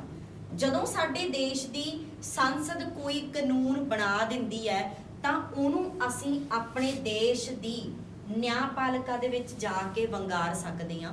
ਇਹਦਾ ਭਾਵ ਕੀ ਹੈ? ਜੇ ਕਿਤੇ ਸਾਡੇ ਦੇਸ਼ ਦੀ ਸੰਸਦ ਪ੍ਰਭੂ ਸੱਤਾ ਸੰਪੰਨ ਹੁੰਦੀ, ਅਸੀਂ ਕਿਤੇ ਨਹੀਂ ਜਾ ਸਕਦੇ ਸੀ। ਸੰਸਦ ਨੇ ਕਹਿਤਾ, ਪਾਰਲੀਮੈਂਟ ਨੇ ਕਹਿਤਾ, ਕਿਸੇ ਕੋਲੇ ਕੋਈ ਨਿਆਂ ਨਹੀਂ, ਮੰਨਣਾ ਹੀ ਪਊਗਾ। ਪਰ ਅਸੀਂ ਭਾਰਤ ਦੇ ਵਿੱਚ ਪ੍ਰਭੂ ਸੱਤਾ ਸ਼ਕਤੀ ਪਾਵਰ ਪੁਆਇੰਟ ਕਿਹਨੂੰ ਨਹੀਂ ਦਿੱਤਾ? ਸੰਸਦ ਨੂੰ ਨਹੀਂ ਦਿੱਤਾ। ਅਸੀਂ ਇਹ ਤੋਂ ਉੱਤੇ ਦੀ ਪਾਵਰ ਕਿਹਨੂੰ ਦਿੱਤੀ? ਨਿਆਂਪਾਲਿਕਾ ਨੂੰ ਦਿੱਤੀ, ਕਿ ਜਦੋਂ ਵੀ ਸੰਸਦ ਕੋਈ ਕਾਨੂੰਨ ਬਣਾਊਗੀ ਉਹਦੇ 'ਚ ਫੇਰ ਬਦਲ ਕੌਣ ਕਰ ਸਕਦਾ ਹੈ? ਸਾਡੇ ਦੇਸ਼ ਦੀ ਕੌਣ ਕਰ ਸਕਦੀ ਹੈ? ਨਿਆਂਪਾਲਿਕਾ, ਸੁਪਰੀਮ ਕੋਰਟ ਕਰ ਸਕਦੀ ਹੈ, ਕਿਉਂਕਿ ਨਿਆਂਪਾਲਿਕਾ ਦੇ ਸਿਖਰ ਤੇ ਕੀ ਹੈ? ਸਾਡੀ ਸੁਪਰੀਮ ਕੋਰਟ ਹੈ। ਸੋ ਇਹ ਬੜਾ ਧਿਆਨ ਦੇ ਵਿੱਚ ਰੱਖਣਾ ਪੁਆਇੰਟ। ਹੁਣ ਐਗਰੀਕਲਚਰ ਬਿੱਲਾਂ ਨੂੰ ਲੈ ਕੇ ਦੇਖੋ, ਸਾਰੇ ਜਣੇ ਖੇਤੀਬਾੜੀ ਨਾਲ ਸੰਬੰਧਿਤ ਬਿੱਲ ਨੇ, ਸੰਸਦ ਨੇ ਤਾਂ ਆਪਦੇ ਵੱਲੋਂ ਪਾਸ ਕਰਤੇ, ਲਟਕੀ ਜਾਂਦੇ ਨੇ ਸਨ। ਜੇ ਕਿਤੇ ਨਿਆਂਪਾਲਿਕਾ ਸਟੇ ਲਾਵੇ ਨਾ, ਕੈਂਸਲ ਕਰ ਦੇ ਬਿੱਲਾਂ ਨੂੰ, ਤਾਂ ਸੰਸਦ ਕੋਲੇ ਕੋਈ ਪਾਵਰ ਨਹੀਂ ਕਿ ਨਿਆਂਪਾਲਿਕਾ ਦੇ ਫੈਸਲੇ ਨੂੰ ਬਦਲ ਦੇ। ਕਿਉਂਕਿ ਅਸੀਂ ਆਪਣੇ ਸੰਵਿਧਾਨ ਦੇ ਅਕੋਰਡਿੰਗ ਦੇਖੀਏ ਤਾਂ ਸਾਡੇ ਦੇਸ਼ ਦੀ ਸੰਸਦ ਪ੍ਰਭੂ ਸੱਤਾ ਸੰਪੰਨ ਨਹੀਂ ਹੈਗੀ। ਉਹਦੇ ਤੋਂ ਵੀ ਉੱਤੇ ਪਾਵਰ ਅਸੀਂ ਕਿਹਨੂੰ ਦੇ ਰੱਖੀ ਹੈ? ਸਾਡੇ ਦੇਸ਼ ਦੀ ਨਿਆਂਪਾਲਿਕਾ ਨੂੰ, ਸਾਡੇ ਦੇਸ਼ ਦੀ ਸੁਪਰੀਮ ਕੋਰਟ ਨੂੰ। ਸੰਸਦ ਵੱਲੋਂ ਬਣਾਏ ਗਏ ਫੈਸਲੇ ਨੂੰ ਅਸੀਂ ਸੁਪਰੀਮ ਕੋਰਟ ਦੇ ਵਿੱਚ ਜਾ ਕੇ ਵੰਗਾਰ ਸਕਦੇ ਹਾਂ। ਇਹਦਾ ਭਾਵ ਸਾਡੀ ਸੰਸਦ ਪ੍ਰਭੂ ਸੱਤਾ ਸੰਪੰਨ ਨਹੀਂ ਹੈ, ਤੇ ਕਿਤੇ ਨਾ ਕਿਤੇ ਅਸੀਂ ਪਾਵਰਫੁਲ ਮੰਨਦੇ ਹਾਂ ਵਿਧਾਨ ਪਾਲਿਕਾ ਦੇ ਨਾਲੋਂ ਵੀ ਤੇ ਕਾਰਜਪਾਲਿਕਾ ਦੇ ਨਾਲੋਂ ਵੀ। ਕਿਹੜੀ ਬਾਡੀ ਨੂੰ? ਨਿਆਂਪਾਲਿਕਾ ਨੂੰ। ਕਿਹੜੀ ਬਾਡੀ ਨੂੰ? ਨਿਆਂਪਾਲਿਕਾ ਨੂੰ। ਸੋ ਇਹ ਸਾਡੇ ਤਿੰਨ ਆਰਗਨ ਨੇ ਜੀ, ਵਿਧਾਨ ਪਾਲਿਕਾ, ਕਾਰਜਪਾਲਿਕਾ, ਨਿਆਂਪਾਲਿਕਾ। ਇਹੀ ਸਾਡੇ ਦੇਸ਼ ਦਾ ਇੰਟਰੋਡਕਟਰੀ ਪਾਰਟ ਹੈਗਾ, ਇਹੀ ਸਾਡੇ ਸਬਜੈਕਟ ਦਾ ਇੰਟਰੋਡਕਟਰੀ ਪਾਰਟ ਹੈ। ਇੱਕ ਹੋਰ ਪੁਆਇੰਟ ਫਰਦਰ ਡਿਸਕਸ ਕਰਦੇ ਹਾਂ ਜੀ। ਦੇਖੋ, ਸਾਡੇ ਦੇਸ਼ ਦੇ ਵਿੱਚ ਜਦੋਂ ਅਸੀਂ ਕਾਨੂੰਨ ਬਣਾਉਣ ਦੀ ਗੱਲ ਕਰਦੇ ਹਾਂ, ਜਦੋਂ ਅਸੀਂ ਵਿਧਾਨ ਪਾਲਿਕਾ ਦੀ ਗੱਲ ਕਰਦੇ ਹਾਂ, ਕਾਨੂੰਨ ਬਣਾਉਣ ਦੀ ਗੱਲ ਕਰਦੇ ਹਾਂ, ਤਾਂ ਅਸੀਂ ਹਿਸਟਰੀ ਦੇ ਵਿੱਚ ਪੜ੍ਹਿਆ ਹੋਇਆ, ਸਾਡੇ ਨਾ ਅੰਗਰੇਜ਼ਾਂ ਵੇਲੇ ਦੋਹਰੀ ਸ਼ਾਸਨ ਪ੍ਰਣਾਲੀ ਚੱਲਦੀ ਸੀ। ਦੋਹਰੀ ਸ਼ਾਸਨ ਪ੍ਰਣਾਲੀ ਦਾ ਭਾਵ ਕੀ ਆ? ਦੋ ਪੱਧਰ ਤੇ ਰਾਜ ਕੀਤਾ ਜਾਊਗਾ। ਉਦੋਂ ਸਟੇਟ ਸ਼ਬਦ ਨਹੀਂ ਵਰਤਿਆ ਜਾਂਦਾ ਸੀਗਾ। ਜਿਵੇਂ ਆਪਾਂ ਪ੍ਰੈਜ਼ੈਂਟ ਕਿਹੜੇ ਸ਼ਬਦ ਵਰਤ ਲੈਂਦੇ ਆ ਕਿ ਇੱਕ ਸੈਂਟਰ ਹੈ, ਇੱਕ ਕਿਹੜਾ ਸਾਡੇ ਸਟੇਟ ਆ। ਇਹਨੂੰ ਅਸੀਂ ਕਿਹੜਾ ਲੈਵਲ ਕਹਿ ਦਿੰਦੇ ਆ? ਕੇਂਦਰ ਪੱਧਰ ਕਹਿ ਦਿੰਦੇ ਆ। ਤੇ ਸਟੇਟ ਨੂੰ ਅਸੀਂ ਕਿਹੜਾ ਪੱਧਰ ਕਹਿ ਦਿੰਦੇ ਆਗੇ? ਰਾਜ ਪੱਧਰ ਕਹਿ ਦਿੰਦੇ ਆਗੇ, ਹਨਾ। ਉਦੋਂ ਸਟੇਟ ਦੀ ਜਗ੍ਹਾ ਤੇ ਕਿਹੜਾ ਸ਼ਬਦ ਵਰਤਿਆ ਜਾਂਦਾ ਸੀ? ਪ੍ਰੋਵਿੰਸਸ ਸ਼ਬਦ ਵਰਤਿਆ ਜਾਂਦਾ ਸੀ, ਜਾਂ ਪ੍ਰੋਵਿੰਸ ਸ਼ਬਦ ਵਰਤਿਆ ਜਾਂਦਾ ਸੀ। ਪ੍ਰੋਵਿੰਸਸ ਸਟੇਟ ਦੇ ਵਾਂਗੂ ਹੁੰਦੀਆਂ ਸੀ, ਰਿਆਸਤਾਂ ਕਹਿ ਦਿੰਦੇ ਵੈਸੇ ਤਾਂ ਅਸੀਂ ਪ੍ਰੋਵਿੰਸਸ ਦਾ ਮਤਲਬ, ਪਰ ਫਿਰ ਵੀ ਉਦੋਂ ਸਟੇਟ ਸ਼ਬਦ ਨਹੀਂ ਇੰਟਰੋਡਿਊਸ ਕਰਾਇਆ ਗਿਆ ਸੀਗਾ। ਸਟੇਟ ਸ਼ਬਦ ਅਸੀਂ ਆਫਟਰ ਇੰਡੀਪੈਂਡੈਂਸ ਸਾਡੇ ਆਪਣੇ ਸੰਵਿਧਾਨ ਦੇ ਵਿੱਚ ਲੈ ਕੇ ਆਏ ਹਾਂ। ਦੋਹਰੀ ਸ਼ਾਸਨ ਪ੍ਰਣਾਲੀ ਦਾ ਮਤਲਬ ਕੀ ਸੀਗਾ? ਕਿ ਜਿਹੜਾ ਸਾਡੇ ਦੇਸ਼ ਦਾ ਸਿਸਟਮ ਹੈ ਉਹ ਦੋ ਪੱਧਰ ਤੋਂ ਹੈਂਡਲ ਆਊਟ ਕੀਤਾ ਜਾਊਗਾ, ਸਟੇਟ ਪੱਧਰ ਤੋਂ ਤੇ ਸੈਂਟਰ ਪੱਧਰ ਤੋਂ ਤੇ ਸਟੇਟ ਪੱਧਰ ਤੋਂ। ਪ੍ਰੈਜ਼ੈਂਟ ਵੀ ਤਾਂ ਸਾਡੇ ਇਹੀ ਹੋ ਰਿਹਾ। ਇੱਕ ਸਾਡੇ ਸੈਂਟਰ ਸਰਕਾਰ ਆ, ਇੱਕ ਸਾਡੇ ਸਟੇਟ ਗਵਰਨਮੈਂਟ ਆ, ਇੱਕ ਸਾਡੇ ਕੇਂਦਰੀ ਸਰਕਾਰ ਆ, ਇੱਕ ਸਾਡੇ ਕਿਹੜੀ ਸਰਕਾਰ ਆ? ਰਾਜ ਸਰਕਾਰ ਆ। ਜੇ ਆਪਾਂ ਦੇਖੀਏ ਤਾਂ ਕੇਂਦਰ ਪੱਧਰ ਤੇ ਸਾਡੇ ਦੇਸ਼ ਦੇ ਵਿੱਚ ਲੋਕ ਸਭਾ ਦੇ ਵਿੱਚ ਜਿੱਤੀ ਹੋਈ ਪਾਰਟੀ ਦੀ ਕੀ ਬਣ ਜਾਂਦੀ ਹੈ? ਸਰਕਾਰ। ਲੋਕ ਸਭਾ ਵਿੱਚ ਜਿੱਤੀ ਹੋਈ ਪਾਰਟੀ ਦਾ ਬਹੁਮਤ, ਜਿਹੜੀ ਪਾਰਟੀ ਨੂੰ ਵੀ ਬਹੁਮਤ ਮਿਲਦਾ, ਬੀਜੇਪੀ ਆ, ਕਾਂਗਰਸ ਆ, ਪ੍ਰੈਜ਼ੈਂਟ ਬਹੁਮਤ ਕਿਹਨੂੰ ਮਿਲਿਆ ਹੋਇਆ? ਬੀਜੇਪੀ ਨੂੰ। ਤਾਂ ਕਿੱਥੇ ਜਿੱਤੀ ਹੋਈ ਹੈ ਬੀਜੇਪੀ? ਲੋਕ ਸਭਾ ਦੇ ਵਿੱਚ। ਉਹਦੀ ਕੀ ਬਣੀ ਹੈ? ਸਰਕਾਰ। ਲੋਕ ਸਭਾ ਵਿੱਚ ਜਿੱਤੀ ਹੋਈ ਪਾਰਟੀ ਦਾ ਨੇਤਾ ਪ੍ਰਧਾਨ ਮੰਤਰੀ। ਸਾਰੀ ਸਰਕਾਰ ਨੂੰ ਕੌਣ ਚਲਾਉਂਦਾ? ਕੇਂਦਰ ਪੱਧਰ ਤੇ ਪ੍ਰਧਾਨ ਮੰਤਰੀ। ਐਵੇਂ ਜਿਵੇਂ ਸਾਡੇ ਰਾਜਾਂ ਦੇ ਵਿੱਚ ਜਿਹੜੀ ਸਰਕਾਰ ਬਣਦੀ ਹੈ ਉਹ ਕਿਹੜੇ ਪੱਧਰ ਤੇ ਜਿੱਤੀ ਹੋਈ ਪਾਰਟੀ ਦੀ ਬਣਦੀ ਆ? ਵਿਧਾਨ ਸਭਾ ਦੇ ਵਿੱਚ ਜਿੱਤੀ ਹੋਈ ਪਾਰਟੀ ਦੀ ਬਣਦੀ ਆ। ਜੇ ਆਪਾਂ ਗੱਲ ਕਰੀਏ, ਆਪਾਂ ਪ੍ਰੈਜ਼ੈਂਟ ਪੰਜਾਬ ਦੇ ਵਿੱਚ ਗੱਲ ਕਰੀਏ, ਸਰਕਾਰ ਕਿਹਦੀ ਆ? ਕਾਂਗਰਸ ਦੀ ਸਰਕਾਰ ਹੈ। ਸਟੇਟ ਗਵਰਨਮੈਂਟ ਸਾਡੇ ਕਿਹੜੀ ਹੈ? ਕਾਂਗਰਸ ਹੈ। ਕਾਂਗਰਸ ਕਿੱਥੇ ਜਿੱਤੀ ਹੋਈ ਪਾਰਟੀ ਆ? ਵਿਧਾਨ ਸਭਾ ਦੇ ਵਿੱਚ। ਜਿਹੜੀ ਵੀ ਪਾਰਟੀ ਵਿਧਾਨ ਸਭਾ 'ਚ ਜਿੱਤੂਗੀ ਸਟੇਟ ਲੈਵਲ ਤੇ, ਉਹਦਾ ਜਿਹੜਾ ਨੇਤਾ ਹੋਊਗਾ ਉਹ ਸਾਡੇ ਸਟੇਟ ਦਾ ਕੀ ਹੋਊਗਾ? ਮੁੱਖ ਮੰਤਰੀ ਹੋਊਗਾ। ਦੋ ਪੱਧਰ ਤੇ ਹੋ ਗਿਆ। ਕੇਂਦਰ ਪੱਧਰ ਤੇ ਲੋਕ ਸਭਾ ਵਿੱਚ ਜਿੱਤੀ ਹੋਈ ਪਾਰਟੀ ਦੀ ਸਰਕਾਰ ਬਣੂਗੀ ਤੇ ਨੇਤਾ ਪ੍ਰਧਾਨ ਮੰਤਰੀ ਬਣੂਗਾ, ਜੋ ਆਪਣੇ ਲੈਵਲ ਦੇ ਅਨੁਸਾਰ ਆਪਣੇ ਕੈਬਨਿਟ ਮੰਤਰੀ ਚੁਣੂਗਾ, ਆਪਦੀ ਟੀਮ ਚੁਣੂਗਾ। ਸਿੱਖਿਆ ਮੰਤਰੀ ਹੈ, ਸਿਹਤ ਮੰਤਰੀ ਹੈ, ਫਾਈਨੈਂਸ ਮਿਨਿਸਟਰ ਹੈ। ਸੇਮ ਚੀਜ਼ ਸਟੇਟ ਪੱਧਰ ਤੇ ਵਿਧਾਨ ਸਭਾ ਵਿੱਚ ਜਿੱਤੀ ਹੋਈ ਪਾਰਟੀ ਦੀ ਸਰਕਾਰ ਬਣੂਗੀ ਤੇ ਉਹਦਾ ਨੇਤਾ ਕੌਣ ਹੋ? ਮੁੱਖ ਮੰਤਰੀ। ਉਵੇਂ ਜਿਵੇਂ ਮੁੱਖ ਮੰਤਰੀ ਆਪਦੇ ਪੱਧਰ ਤੇ ਚੁਣਦਾ। ਜੇ ਆਪਾਂ ਆਪਣੇ ਦੇਸ਼ ਦੀ ਗੱਲ ਕਰੀਏ, ਬੀਜੇਪੀ ਦੀ ਸਰਕਾਰ ਹੈ, ਫਾਈਨਾਂਸ ਮਿਨਿਸਟਰ ਨਿਰਮਲਾ ਸੀਤਾਰਮਨ ਹੈ। ਸਟੇਟ ਦੀ ਗੱਲ ਕਰੀਏ, ਪੰਜਾਬ ਦੀ ਗੱਲ ਕਰੀਏ, ਮੁੱਖ ਮੰਤਰੀ ਹੈ ਕਿਹਦੀ ਸਰਕਾਰ? ਕਾਂਗਰਸ ਦੀ ਹੈ। ਉਹਦੀ ਮਰਜ਼ੀ ਨਾਲ ਕੌਣ ਸੀ ਖਜ਼ਾਨਾ ਮੰਤਰੀ? ਮਨਪ੍ਰੀਤ ਬਾਦਲ, ਹਨਾ। ਤਾਂ ਉਵੇਂ ਜਿਵੇਂ ਦੋ ਪੱਧਰ ਤੇ ਕੰਮ ਹੁੰਦਾ ਹੈਗਾ। ਇਹ ਮੈਂ ਕਿਉਂ ਦੱਸ ਰਹੀ ਹਾਂ? ਕਿਉਂਕਿ ਬੇਸਿਕਲੀ ਜਦੋਂ ਆਪਾਂ ਆਪਣੇ ਦੇਸ਼ ਦੇ ਵਿੱਚ ਵਿਧਾਨ ਪਾਲਿਕਾ ਨੂੰ ਸਮਝਾਂਗੇ ਤਾਂ ਵਿਧਾਨ ਪਾਲਿਕਾ ਨੂੰ ਦੋ ਪੱਧਰ ਤੇ ਸਮਝਣਾ ਪਊਗਾ। ਇੱਕ ਤਾਂ ਸਾਡੇ ਕੇਂਦਰੀ ਵਿਧਾਨ ਮੰਡਲ ਹੈ, ਇੱਕ ਸਾਡੇ ਕੀ ਹੈਗਾ? ਕੇਂਦਰੀ ਵਿਧਾਨ ਮੰਡਲ ਹੈ। ਬੜਾ ਪੇਪਰ ਦੇ ਵਿੱਚ ਆ ਸ਼ਬਦ ਲਿਖਿਆ ਜਾ ਰਿਹਾ ਹੈਗਾ, ਇਹਨੂੰ ਬੱਚੇ ਸਮਝਦੇ ਨੇ ਕਿ ਕੀ ਹੈ। ਕੇਂਦਰੀ ਵਿਧਾਨ ਮੰਡਲ ਕੁਝ ਨਹੀਂ ਹੈਗਾਗਾ। ਕੇਂਦਰੀ ਵਿਧਾਨ ਮੰਡਲ ਕੀ ਹੈ? ਸਾਡੇ ਸੰਸਦ ਹੈ। ਸਾਡੇ ਕੇਂਦਰ ਪੱਧਰ ਤੇ ਜਿਹੜਾ ਵਿਧਾਨ ਮੰਡਲ ਆ ਉਹ ਕੀ ਹੈ? ਸੰਸਦ ਹੈ। 3 ਆਰਗਨ ਨੇ, ਲੋਕ ਸਭਾ, ਰਾਜ ਸਭਾ, ਪ੍ਰੈਜ਼ੀਡੈਂਟ। ਸੇਮ ਸਾਡੇ ਵਿਧਾਨ ਪਾਲਿਕਾ ਨੂੰ ਅਸੀਂ ਰਾਜ ਪੱਧਰ ਤੇ ਵੀ ਰੱਖਦੇ ਹਾਂ, ਕਿਉਂਕਿ ਸਰਕਾਰਾਂ ਦੋ ਲੈਵਲ ਤੇ ਕੰਟਰੋਲ ਹੋ ਰਹੀਆਂ ਨੇਗੀਆਂ, ਕੇਂਦਰ ਤੇ ਵੀ ਤੇ ਰਾਜ ਤੇ ਵੀ। ਜੇ ਆਪਾਂ ਰਾਜ ਵਿਧਾਨ ਮੰਡਲ ਦੀ ਗੱਲ ਕਰਾਂਗੇ, ਰਾਜ ਵਿਧਾਨ ਮੰਡਲ ਦੇ ਵਿੱਚ ਕਿਹੜੇ-ਕਿਹੜੇ ਆਰਗਨ ਸ਼ਾਮਲ ਹੁੰਦੇ ਨੇ? ਸਭ ਤੋਂ ਪਹਿਲਾਂ ਤਾਂ ਰਾਜ ਦੇ ਵਿੱਚ ਸਰਕਾਰ ਬਣਦੀ ਆ ਕਿੱਥੇ ਜਿੱਤੀ ਹੋਈ ਪਾਰਟੀ ਦੀ? ਵਿਧਾਨ ਸਭਾ ਦੇ ਵਿੱਚ ਜਿੱਤੀ ਹੋਈ ਪਾਰਟੀ ਦੀ ਵਿਧਾਨ ਸਭਾ। ਦੂਸਰੀ ਚੀਜ਼, ਸਾਡੇ ਰਾਜ ਵਿਧਾਨ ਮੰਡਲ ਦੇ ਵਿੱਚ ਕਿਹੜਾ ਅੰਗ ਹੁੰਦਾ? ਵਿਧਾਨ ਪ੍ਰੀਸ਼ਦ ਹੁੰਦਾ ਹੈਗਾ। ਤੇ ਤੀਜਾ ਬੰਦਾ, ਜਿਵੇਂ ਸਾਡੇ ਕੇਂਦਰ ਦੇ ਵਿੱਚ ਰਾਸ਼ਟਰਪਤੀ ਹੁੰਦਾ, ਸਾਡੇ ਸਟੇਟ ਦੇ ਵਿੱਚ ਫਾਰਮਲ ਅਥਾਰਟੀ ਰਾਜਪਾਲ ਦੀ ਹੁੰਦੀ, ਗਵਰਨਰ ਦੀ ਹੁੰਦੀ ਹੈ। ਦੋ ਹੋ ਗਈਆਂ। ਕੇਂਦਰ ਪੱਧਰ ਤੇ ਕੇਂਦਰੀ ਵਿਧਾਨ ਮੰਡਲ ਸੰਸਦ ਹੈ। ਰਾਜ ਪੱਧਰ ਤੇ ਰਾਜ ਵਿਧਾਨ ਮੰਡਲ ਨੂੰ ਕੋਈ ਨਾਂ ਨਹੀਂ ਦਿੱਤਾ ਜਾਂਦਾ। ਜਿਵੇਂ ਕੇਂਦਰ ਤੇ ਸੰਸਦ ਕਿਹਾ ਜਾਂਦਾ ਨਾ, ਇੱਥੇ ਆਪਾਂ ਇਹਨੂੰ ਕਿਹੜੇ ਨਾਮ ਨਾਲ ਡਿਫਾਈਨ ਕਰਦੇ ਹਾਂ? ਰਾਜ ਵਿਧਾਨ ਮੰਡਲ ਨਾਲ ਹੀ ਡਿਫਾਈਨ ਕਰਦੇ ਹਾਂ। ਰਾਜ ਵਿਧਾਨ ਮੰਡਲ ਦੇ ਵਿੱਚ ਦੇਖੋ ਇੱਕ ਫਰਕ ਹੈ ਬਹੁਤ ਵੱਡਾ, ਧਿਆਨ ਨਾਲ। ਸੰਸਦ ਦੇ ਵਿੱਚ ਤਿੰਨੇ ਆਰਗਨਸ ਦਾ ਪ੍ਰੈਜ਼ੈਂਟ ਹੋਣਾ ਵੈਰੀ ਮਸਟ ਹੈ। ਲੋਕ ਸਭਾ ਵੀ ਹੋਊਗੀ, ਰਾਜ ਸਭਾ ਵੀ ਹੋਊਗੀ, ਰਾਸ਼ਟਰਪਤੀ ਵੀ ਹੋਊਗਾ। ਐ ਨਹੀਂ ਹੈਗਾ ਵੀ ਰਾਜ ਸਭਾ ਨਾ ਹੋਈ ਤਾਂ ਚੱਲ ਜੂਗਾ, ਬਿਲਕੁਲ ਨਹੀਂ ਚੱਲੂਗਾ। It's very compulsory. Constitution allow ਹੀ ਨਹੀਂ ਕਰਦਾ ਕਿ ਸੰਸਦ ਇਹਨਾਂ ਤਿੰਨ ਆਰਗਨਸ ਤੋਂ ਬਿਨਾਂ ਹੋਊਗੀ। ਪਰ ਰਾਜ ਵਿਧਾਨ ਮੰਡਲ ਤੇ ਵਿਧਾਨ ਸਭਾ ਦਾ ਹੋਣਾ ਬਹੁਤ ਜ਼ਰੂਰੀ ਹੈ, ਕਿਉਂਕਿ ਕਿਸੇ ਵੀ ਰਾਜ ਦੇ ਵਿੱਚ ਸਰਕਾਰ ਵਿਧਾਨ ਸਭਾ 'ਚ ਜਿੱਤੀ ਹੋਈ ਪਾਰਟੀ ਦੀ ਬਣਦੀ ਹੈ। ਜੇ ਵਿਧਾਨ ਸਭਾ ਨਾ ਹੋਈ ਤਾਂ ਸਰਕਾਰ ਹੀ ਨਹੀਂ ਬਣਨੀ ਰਾਜ ਪੱਧਰ ਤੇ। ਪਰ ਵਿਧਾਨ ਪ੍ਰੀਸ਼ਦ ਜਿਹੜੀ ਕਿ ਕੇਂਦਰ ਦੇ ਰਾਜ ਸਭਾ ਦੇ ਨਾਲ ਮਿਲਦੀ ਜੁਲਦੀ ਹੁੰਦੀ ਹੈ, ਇਹਦਾ ਹੋਣਾ ਜਾਂ ਨਾ ਹੋਣਾ ਆਪਸ਼ਨਲ ਹੈ। ਇਹ ਚੀਜ਼ ਧਿਆਨ 'ਚ ਰੱਖਣਾ ਹੈਗਾ। ਕਈ ਸਾਡੇ ਸਟੇਟਸ ਨੇ ਜਿੱਥੇ ਯੂਨੀਕੈਮਰਲ ਸਿਸਟਮ ਹੈ, ਕਈ ਸਾਡੇ ਸਟੇਟਸ ਨੇ ਜਿੱਥੇ ਬਾਈ ਕੈਮਰਲ ਸਿਸਟਮ ਹੈ।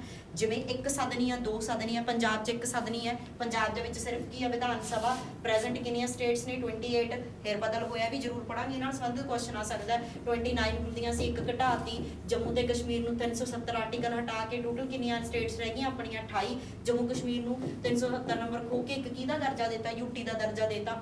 ਸੋ ਸਾਡੇ ਦੇਸ਼ ਦੇ ਵਿੱਚ 28 ਦੇ ਵਿੱਚੋਂ ਸਿਰਫ 22 ਸਟੇਟਸ ਇਹੋ ਜਿਹੀਆਂ ਨੇ ਜਿੱਥੇ ਕੱਲੀ ਕੀ ਆ? ਵਿਧਾਨ ਸਭਾ। ਤੇ ਸਿਰਫ 6 ਸਟੇਟਸ ਇਹੋ ਜਿਹੀਆਂ ਨੇ ਜਿੱਥੇ ਬਾਈ ਕੈਮਰਲ ਆ, 2 ਸਦਨੀ ਆ, ਜਿੱਥੇ ਵਿਧਾਨ ਸਭਾ ਵੀ ਹੈ ਤੇ ਵਿਧਾਨ ਪ੍ਰੀਸ਼ਦ ਵੀ ਹੈ। ਜੇ ਤਾਂ ਵਿਧਾਨ ਪ੍ਰੀਸ਼ਦ ਹੈਗੀ ਹੈ ਤਾਂ ਉਸ ਹਿਸਾਬ ਦਾ ਸਿਨੈਰੀਓ ਫਾਲੋ ਕੀਤਾ ਜਾਊ। ਜੇ ਵਿਧਾਨ ਪ੍ਰੀਸ਼ਦ ਨਹੀਂ ਹੈਗੀ ਤਾਂ ਫਿਰ 2 ਆਰਗਨ ਹੋਣਗੇ, ਵਿਧਾਨ ਸਭਾ ਤੇ ਰਾਜਪਾਲ। ਰਾਜਪਾਲ ਆਪਸ਼ਨਲ ਨਹੀਂ ਹੈਗਾ, ਰਾਜਪਾਲ ਦਾ ਹੋਣਾ ਜ਼ਰੂਰੀ ਹੈ, ਵਿਧਾਨ ਸਭਾ ਦਾ ਹੋਣਾ ਜ਼ਰੂਰੀ ਹੈ, ਵਿਧਾਨ ਪ੍ਰੀਸ਼ਦ ਆਪਸ਼ਨਲ ਹੈ। ਜਿਵੇਂ ਕਿ ਪੰਜਾਬ 'ਚ ਪਹਿਲਾਂ ਹੁੰਦੀ ਸੀ, ਹੁਣ ਹਟ ਗਈ। ਨੂੰ ਆਪਾਂ ਪੜਾਂਗੇ ਕਿਵੇਂ ਦਾ ਵਿਧਾਨ ਪ੍ਰੀਸ਼ਦ ਲੈ ਕੇ ਆਉਂਦੇ ਆ, ਕਿਵੇਂ ਆਪਾਂ ਇਹਨੂੰ ਹਟਾ ਸਕਦੇ, ਕਿਵੇਂ ਲੈ ਕੇ ਆ ਸਕਦੇ ਹਾਂ, ਇਹ ਚੀਜ਼ ਹੈਗੀ। ਸੋ ਬੇਸਿਕਲੀ ਵਿਧਾਨ ਪਾਲਿਕਾ 2 ਪੱਧਰ ਤੇ ਕੰਮ ਹੁੰਦਾ, ਕਿਉਂਕਿ ਸਾਡਾ ਕਾਨੂੰਨ 2 ਪੱਧਰ ਤੇ ਬਣਦਾ, ਸਾਡੀ ਸਰਕਾਰ 2 ਪੱਧਰ ਤੇ ਚੱਲਦੀ ਆ, ਇੱਕ ਕੇਂਦਰ ਪੱਧਰ ਤੇ ਇੱਕ ਰਾਜ ਪੱਧਰ ਤੇ। ਸੋ ਅੱਜ ਅਸੀਂ ਆਪਣੇ ਲੈਕਚਰ ਨੂੰ ਇੱਥੇ ਸਮ ਅਪ ਕਰਦੇ ਹਾਂ, ਕਿਉਂਕਿ ਅਸੀਂ ਬੇਸਿਕਲੀ ਪੋਲੀਟੀਕਲ ਸਾਇੰਸ ਦੇ ਵਿੱਚ 60% ਇਹਨੇ ਆਰਗਨਸ ਦਾ ਰੋਲ ਪਲੇ ਹੈਗਾ। ਵਿਧਾਨ ਪਾਲਿਕਾ 'ਚ ਅਸੀਂ ਸੰਸਦ ਪੜਾਂਗੇ, ਲੋਕ ਸਭਾ ਪੜਾਂਗੇ, ਰਾਜ ਸਭਾ ਪੜਾਂਗੇ, ਰਾਸ਼ਟਰਪਤੀ ਪੜਾਂਗੇ। ਇਹਨੇ ਜਿਵੇਂ ਅਸੀਂ ਰਾਜ ਦੇ ਵਿੱਚ ਵਿਧਾਨ ਸਭਾ ਪੜਾਂਗੇ, ਵਿਧਾਨ ਪ੍ਰੀਸ਼ਦ ਪੜਾਂਗੇ, ਰਾਜਪਾਲ ਪੜਾਂਗੇ। ਜੇ ਅਸੀਂ ਅੱਗੇ ਗੱਲ ਕਰੀਏ ਕਾਰਜਪਾਲਿਕਾ ਦੀ ਮਿਨਿਸਟਰੀ ਪੜਾਂਗੇ ਅਸੀਂ ਸਾਰੀ। ਕੇਂਦਰ ਪੱਧਰ ਤੇ ਕੈਬਨਿਟ ਮਿਨਿਸਟਰੀ ਕੌਣ ਕਿਵੇਂ ਚੁਣੀ ਜਾਂਦੀ ਹੈ, ਕੌਣ ਉਹਨਾਂ ਨੂੰ ਸਹੁੰ ਚੁਕਾਉਂਦਾ, ਕੀ ਉਹਨਾਂ ਦੀਆਂ ਰਿਸਪੌਂਸਿਬਿਲਿਟੀਜ਼ ਹੁੰਦੀਆਂ। ਸੇਮ ਕਾਰਜਪਾਲਿਕਾ ਅਸੀਂ ਸਟੇਟ ਪੱਧਰ ਤੇ ਪੜਾਂਗੇ। ਨਿਆਂਪਾਲਿਕਾ ਦੇ ਵਿੱਚ ਸੁਪਰੀਮ ਕੋਰਟ ਪੜਾਂਗੇ, ਹਾਈ ਕੋਰਟ ਪੜਾਂਗੇ, ਜੱਜ ਕਿਵੇਂ ਚੁਣੇ ਜਾਂਦੇ ਨੇ, ਕੀ ਵਗੈਰਾ ਸਾਰਾ ਕੁਝ ਪੜਾਂਗੇ। ਇਸ ਤੋਂ ਬਾਅਦ ਹੋਰ ਕਾਫੀ ਟੌਪਿਕਸ ਨੇ ਜਿਨ੍ਹਾਂ ਨੂੰ ਆਪਾਂ 1 by 1 ਡਿਸਕਸ ਕਰਦੇ ਰਹਾਂਗੇ। ਇਹ ਇੰਨੇ ਕੁ ਨਾਲ ਤੁਹਾਨੂੰ ਥੋੜਾ ਜਿਹਾ ਕਲੈਰੀਫਾਈ ਹੋ ਗਿਆ। ਕਈ ਬੱਚਿਆਂ ਦੇ ਬਹੁਤ ਪੁਰਾਣੇ ਟੈਟ ਕਲੀਅਰ ਹੁੰਦੇ ਨੇਗੇ ਤੁਹਾਡੇ ਜਿਹੜੇ ਕਨਸੈਪਟਸ ਨੇ ਉਹ ਰਿਫਰੈਸ਼ ਹੋ ਗਏ ਨੇ ਕਿ ਕਿਸ ਤਰੀਕੇ ਦਾ ਸਾਨੂੰ ਸਿਲੇਬਸ ਆਉਣਾ ਹੈਗਾ, ਕਿਸ ਤਰੀਕੇ ਦਾ ਸਾਡਾ ਸਿਸਟਮ ਹੈ, ਕੀ ਅਸੀਂ ਪੜ੍ਹਨ ਜਾ ਰਹੇ ਹਾਂ। ਇਸ ਤੋਂ ਬਿਨਾਂ ਹੋਰ ਬਹੁਤ ਟੌਪਿਕ ਨੇ, ਪੰਚਾਇਤੀ ਰਾਜ ਸਿਸਟਮ ਉਹਦੇ ਬਾਰੇ ਪੜ੍ਹਾਂਗੇ ਕਿਉਂਕਿ ਸਥਾਨਕ ਸਰਕਾਰਾਂ ਦੇ ਵਿੱਚੋਂ ਕੁਐਸਚਨ ਆਉਂਦਾ ਹੈ। ਐਕਟ ਨੇ ਤੁਹਾਡੇ ਰੈਗੂਲੇਟਿੰਗ ਐਕਟ 1773 ਤੋਂ ਕੰਮ ਸ਼ੁਰੂ ਹੋ ਜਾਂਦਾ ਹੈ। 20 ਸਾਲਾਂ ਦੀ ਗੋਲੀ ਪਾਈ ਅੰਗਰੇਜ਼ਾਂ ਨੇ ਸਾਨੂੰ, ਹੈ ਨਾ। 1773, 93, ਫਿਰ 13, ਫਿਰ 33, ਫਿਰ 53, ਫਿਰ 73 ਐਕਟ ਬਣੇ ਨੇ ਨਾ, 20 ਸਾਲਾਂ ਦੇ ਗੈਪ ਤੇ ਬਣੇ ਨੇ। ਉਹਨਾਂ ਬਾਰੇ ਪੜਾਂਗੇ ਕੀ ਕਿਵੇਂ ਲੈ ਕੇ ਆਏ, ਕਿਉਂਕਿ ਹਿਸਟਰੀ ਤੇ ਪੋਲੀਟੀਕਲ ਸਾਇੰਸ ਦਾ ਇੱਕ ਪੱਖ ਆਪਾਂ ਮਿਲ ਕੇ ਪੜ੍ਹਦੇ ਹਾਂ। ਐਕਟ ਕਿਹੜੇ ਕਿਹੜੇ ਨੇ, ਉਹਨਾਂ ਐਕਟਾਂ ਦੇ ਵਿੱਚ ਆਪਾਂ ਉਹੀ ਚੀਜ਼ ਪੜਾਂਗੇ ਜਿਹੜੀ ਪੋਲਿਟੀ ਦੇ ਨਾਲ ਇੰਪੋਰਟੈਂਟ ਹੈਗਾ, ਉਹ ਬੜਾ ਸਟਰੋਂਗ ਟੌਪਿਕ ਹੈ। ਇਸ ਤੋਂ ਬਿਨਾਂ ਜਿਹੜਾ ਤੁਹਾਡਾ ਮਾਸਟਰ ਕੇਡਰ ਦੀ ਪੋਲੀਟੀਕਲ ਸਾਇੰਸ ਹੈ, ਜਿਹੜੀ ਤੁਸੀਂ ਟੈਟ ਦੇ ਵਿੱਚ ਪੜ੍ਹ ਕੇ ਆਓ ਤਾਂ ਤੁਸੀਂ ਟੈਟ ਦੇ ਵਿੱਚ ਵੀ ਪੜ੍ਹ ਕੇ ਆਓ, ਪਰ ਬੜਾ ਬੇਸਿਕ ਪੱਧਰ ਤੇ, ਬੜਾ ਬੇਸਿਕ ਲੈਵਲ ਤੇ, ਥੋੜਾ ਜਿਹਾ ਮਾਸਟਰ ਕੇਡਰ ਦੇ ਵਿੱਚ ਅਪ ਲੈਵਲ ਦਾ ਪੜ੍ਹਨਾ ਪਊਗਾ। ਇਸ ਤੋਂ ਬਿਨਾਂ ਕੁਝ ਹੋਰ ਟੌਪਿਕ ਨੇ, ਥਿਓਰੀਜ਼ ਨੇ, ਮਾਰਕਸਿਜ਼ਮ ਆ ਗਿਆ, ਗਾਂਧੀਜ਼ਮ ਆ ਗਿਆ, ਉਹਨਾਂ ਬਾਰੇ ਪੜ੍ਹਾਂਗੇ। ਫੋਰਨ ਪਾਲਿਸੀ ਬੜਾ ਸਟਰੋਂਗ ਟੌਪਿਕ ਹੈ ਕਿ ਵਿਦੇਸ਼ ਨੀਤੀ ਕੀ ਚੀਜ਼ ਆ, ਅਸੀਂ ਕਿਸ ਤਰੀਕੇ ਦੀ ਵਿਦੇਸ਼ ਨੀਤੀ ਅਪਣਾ ਰਹੇ ਹਾਂ ਭਾਰਤ ਦੇ ਵਿੱਚ, ਉਹ ਵਾਲਾ ਟੌਪਿਕ ਹੋ ਗਿਆ। ਇਸ ਤੋਂ ਬਿਨਾਂ ਸਾਡੀਆਂ ਅੰਤਰਰਾਸ਼ਟਰੀ ਸੰਸਥਾਵਾਂ UNO ਬਾਰੇ ਪੜ੍ਹਾਂਗੇ ਆਪਾਂ। ਇਸ ਤੋਂ ਬਿਨਾਂ ਅਸੀਂ ਸਾਰਕ ਬਾਰੇ ਪੜ੍ਹਾਂਗੇ, ਬ੍ਰਿਕਸ ਬਾਰੇ ਪੜ੍ਹਾਂਗੇ, ਹੈ ਨਾ। ਇਹੋ ਜਿਹੇ ਟੌਪਿਕ, ਇੰਟਰਸਟੇਟ ਰਿਲੇਸ਼ਨਸ਼ਿਪ ਕਰਾਂਗੇ ਅਸੀਂ, ਪਾਰਟੀ ਸਿਸਟਮ ਇਨ ਇੰਡੀਆ ਕਰਾਂਗੇ ਕਿ ਆਹ ਪੋਲੀਟੀਕਲ ਸਿਸਟਮ ਕਿਸ ਤਰੀਕੇ ਦੇ ਚੱਲ ਰਿਹਾ, ਕਦੋਂ ਕਿਹੜੀ ਪਾਰਟੀ ਬਣੀ ਹੈ, ਕੀ ਸਿੰਬਲਸ ਨੇ, ਇਹਨਾਂ ਨਾਲ ਸੰਬੰਧਿਤ ਅਕਸਰ ਕੁਐਸਚਨ ਆ ਜਾਂਦੇ ਨੇ। ਸੋ ਬੇਸਿਕਲੀ ਇਹ ਤੁਹਾਡਾ ਸਮ ਅਪ ਹੈ। ਜੋ ਫਰਦਰ ਲੈਕਚਰਸ ਹੋਣਗੇ ਕਿ ਆਪਾਂ ਸੰਸਦ ਬਾਰੇ ਡਿਸਕਸ ਕਰਾਂਗੇ, ਕਿਉਂਕਿ ਇੱਥੋਂ ਤੁਹਾਨੂੰ ਤੁਹਾਡੇ ਦੇਸ਼ ਦਾ ਸਿਸਟਮ ਸਮਝ ਆਉਣਾ ਸ਼ੁਰੂ ਹੁੰਦਾ ਹੈਗਾ। ਸੰਸਦ ਹੈ ਜਿਹੜੀ ਸਾਨੂੰ ਸਾਡੇ ਆਲਾ ਦੁਆਲਾ ਸਮਝਾਉਂਦੀ ਹੈ ਕਿ ਕੀ ਪੋਲੀਟੀਕਲ ਸਿਸਟਮ ਹੈ, ਕਿਵੇਂ ਰਨ ਆਊਟ ਹੋ ਰਿਹਾ, ਫਿਰ ਉਹਦੇ ਬੇਸਿਸ ਤੇ ਸਾਨੂੰ ਹੌਲੀ ਹੌਲੀ ਸਬਜੈਕਟ ਸਮਝ ਆਉਣ ਲੱਗ ਜਾਂਦਾ ਹੈਗਾ। So thank you so much ਰਾਜੇ। ਬੇਸਿਕਲੀ ਅੱਗੇ ਤੁਹਾਨੂੰ 4-5 ਕਲਾਸਿਸ ਪੋਲੀਟੀਕਲ ਸਾਇੰਸ ਦੀਆਂ ਮਿਲ ਜਾਣੀਆਂ, ਸੋ ਉਹਦੇ ਤੋਂ ਤੁਹਾਨੂੰ ਥੋੜਾ ਅੰਦਾਜ਼ਾ ਹੋ ਜਾਊਗਾ। ਸੋ ਆਪਣੇ ਉਡਾਨ ਇੰਸਟੀਚਿਊਟ ਬਠਿੰਡਾ ਦੇ ਵਿੱਚ ਜਿਹੜਾ ਤੁਹਾਡਾ ਮਾਸਟਰ ਕੇਡਰ ਦਾ ਕੋਰਸ ਆ, ਦੋਨੇ ਫਾਰਮ ਦੇ ਵਿੱਚ ਚੱਲ ਰਿਹਾ, ਆਫਲਾਈਨ ਵੀ ਆਨਲਾਈਨ ਵੀ। ਜੇ ਤੁਹਾਡੀ ਕੋਈ ਵੀ ਇਨਕੁਆਇਰੀ ਹੈਗੀ ਆ ਰਿਲੇਟਡ ਟੂ ਦਾ ਬੈਚ, ਰਿਲੇਟਡ ਟੂ ਦਾ ਕੋਰਸ, ਰਿਲੇਟਡ ਟੂ ਦਾ ਸਿਲੇਬਸ, ਐਨੀਥਿੰਗ, ਤਾਂ ਤੁਹਾਨੂੰ ਜਿਹੜੀ ਕੰਟੈਕਟ ਨੰਬਰ ਨੇ ਉਹ ਅਸੀਂ ਨੀਚੇ ਡਿਸਪਲੇ ਵੀ ਕਰ ਦਾਂਗੇ। ਬਾਕੀ ਤੁਸੀਂ ਗੂਗਲ ਸਰਚ ਆਊਟ ਕਰੋਗੇ ਉਡਾਨ ਇੰਸਟੀਚਿਊਟ ਬਠਿੰਡਾ ਤਾਂ ਤੁਹਾਨੂੰ ਆਫੀਸ਼ੀਅਲੀ ਕੰਟੈਕਟਸ ਵਗੈਰਾ ਮਿਲ ਜਾਣਗੇ, ਮੇਲ ID, ਕੰਟੈਕਟ, ਜੋ ਵੀ ਜਿਵੇਂ ਵੀ ਤੁਸੀਂ ਕੰਟੈਕਟ ਕਰਨਾ ਚਾਹੁੰਦੇ ਹੋ ਉਸ ਤਰੀਕੇ ਨਾਲ ਤੁਸੀਂ ਕੋਰਸਸ ਬਾਰੇ ਪਤਾ ਕਰ ਸਕਦੇ ਹੋਗੇ। ਪਰ ਟਾਈਮ ਨਾਲ ਲਾਓ, ਤਿਆਰੀ ਕਰਨੀ ਸ਼ੁਰੂ ਕਰੋ, ਕਿਉਂਕਿ ਗਵਰਨਮੈਂਟ ਦਾ ਜਿਸ ਹਿਸਾਬ ਨਾਲ ਫੇਰ ਬਦਲ ਹੈ, ਦੌਰ ਆ, ਉਸ ਹਿਸਾਬ ਦੇ ਨਾਲ ਬਹੁਤਾ ਸਮਾਂ ਨਹੀਂ ਮਿਲਣਾ ਹੈਗਾ ਤੇ ਸਾਨੂੰ ਮਾਸਟਰ ਕੇਡਰ ਦੇ ਲਈ ਮਹੀਨੇ ਤੋਂ 1.5 ਮਹੀਨੇ ਦਾ ਜੇ ਸਮਾਂ ਮਿਲਦਾ ਤਾਂ ਅਸੀਂ ਬਹੁਤ ਠੀਕ ਆ ਕਵਰ ਅਪ ਕਰ ਲਾਂਗੇ ਸਿਲੇਬਸ। ਇਹਦੇ ਨਾਲ ਹੀ ਤੁਹਾਡੇ ਕੁਐਸਚਨਸ ਹੋਇਆ ਕਰਨਗੇ, ਇੱਕ ਟੌਪਿਕ ਹੋਇਆ ਕਰੂਗਾ, ਇੱਕ ਟੌਪਿਕ ਦੇ ਨਾਲ ਸੰਬੰਧਿਤ ਆਬਜੈਕਟਿਵ ਕੁਐਸਚਨਸ ਹੋਇਆ ਕਰਨਗੇ। ਕਿਉਂਕਿ ਦੇਖੋ ਪ੍ਰੋਬਲਮ ਕਿੱਥੇ ਆਉਂਦੀ ਹੈ ਨਾ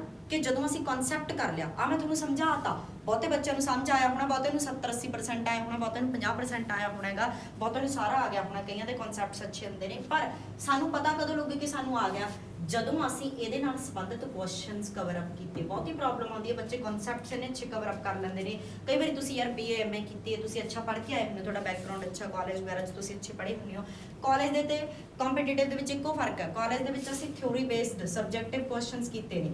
ਥਿਊਰੀ ਤਾਂ ਅਸੀਂ ਲਿਖ ਲੈਂਦੇ ਹਾਂ, ਕਹਾਣੀ ਬਣਾ ਲਾਂਗੇ ਅਸੀਂ, 5 'ਚੋਂ 4 ਨੰਬਰ ਆ ਗਏ, 3 ਆ ਗਏ, ਚੱਲੂਗਾ ਕੰਮ। ਪਰ ਇੱਥੇ ਪ੍ਰੋਬਲਮ ਕਿੱਥੇ ਹੁੰਦੀ ਹੈ, ਸਾਨੂੰ ਕੁਐਸਚਨਸ ਨਹੀਂ ਬਣਦੇ, ਆਬਜੈਕਟਿਵ ਕੁਐਸਚਨਸ ਦੀ ਪ੍ਰੋਬਲਮ ਆਉਂਦੀ ਹੈ। ਕਨਸੈਪਟ ਕਲੀਅਰ ਆ, ਜਦੋਂ ਕਨਸੈਪਟ ਥੋੜਾ ਜਿਹਾ ਮੋਲਡ ਹੋ ਕੇ ਆ ਗਿਆ, ਕੁਐਸਚਨਸ ਦੀ ਪ੍ਰੋਬਲਮ ਆਉਣ ਲੱਗ ਜਾਂਦੀ ਹੈ। So don't worry, Udaan institute Bathinda ਦੇ ਵਿੱਚ ਤੁਹਾਨੂੰ specifically chapter wise objective questions ਜ਼ਰੂਰ ਮਿਲਣਗੇ। ਘੱਟ ਤੋਂ ਘੱਟ 2 ਤੋਂ 2.5 ਕੁਐਸਚਨ ਕਰਾਂਗੇ, 2 ਤੋਂ 2.5 ਦੇ ਵਿੱਚੋਂ ਮੋਸਟ ਪ੍ਰੋਬੇਬਲੀ ਤੁਹਾਡਾ ਪੇਪਰ ਹੈ ਜਿਹੜਾ ਹੋ ਜਾਊਗਾ।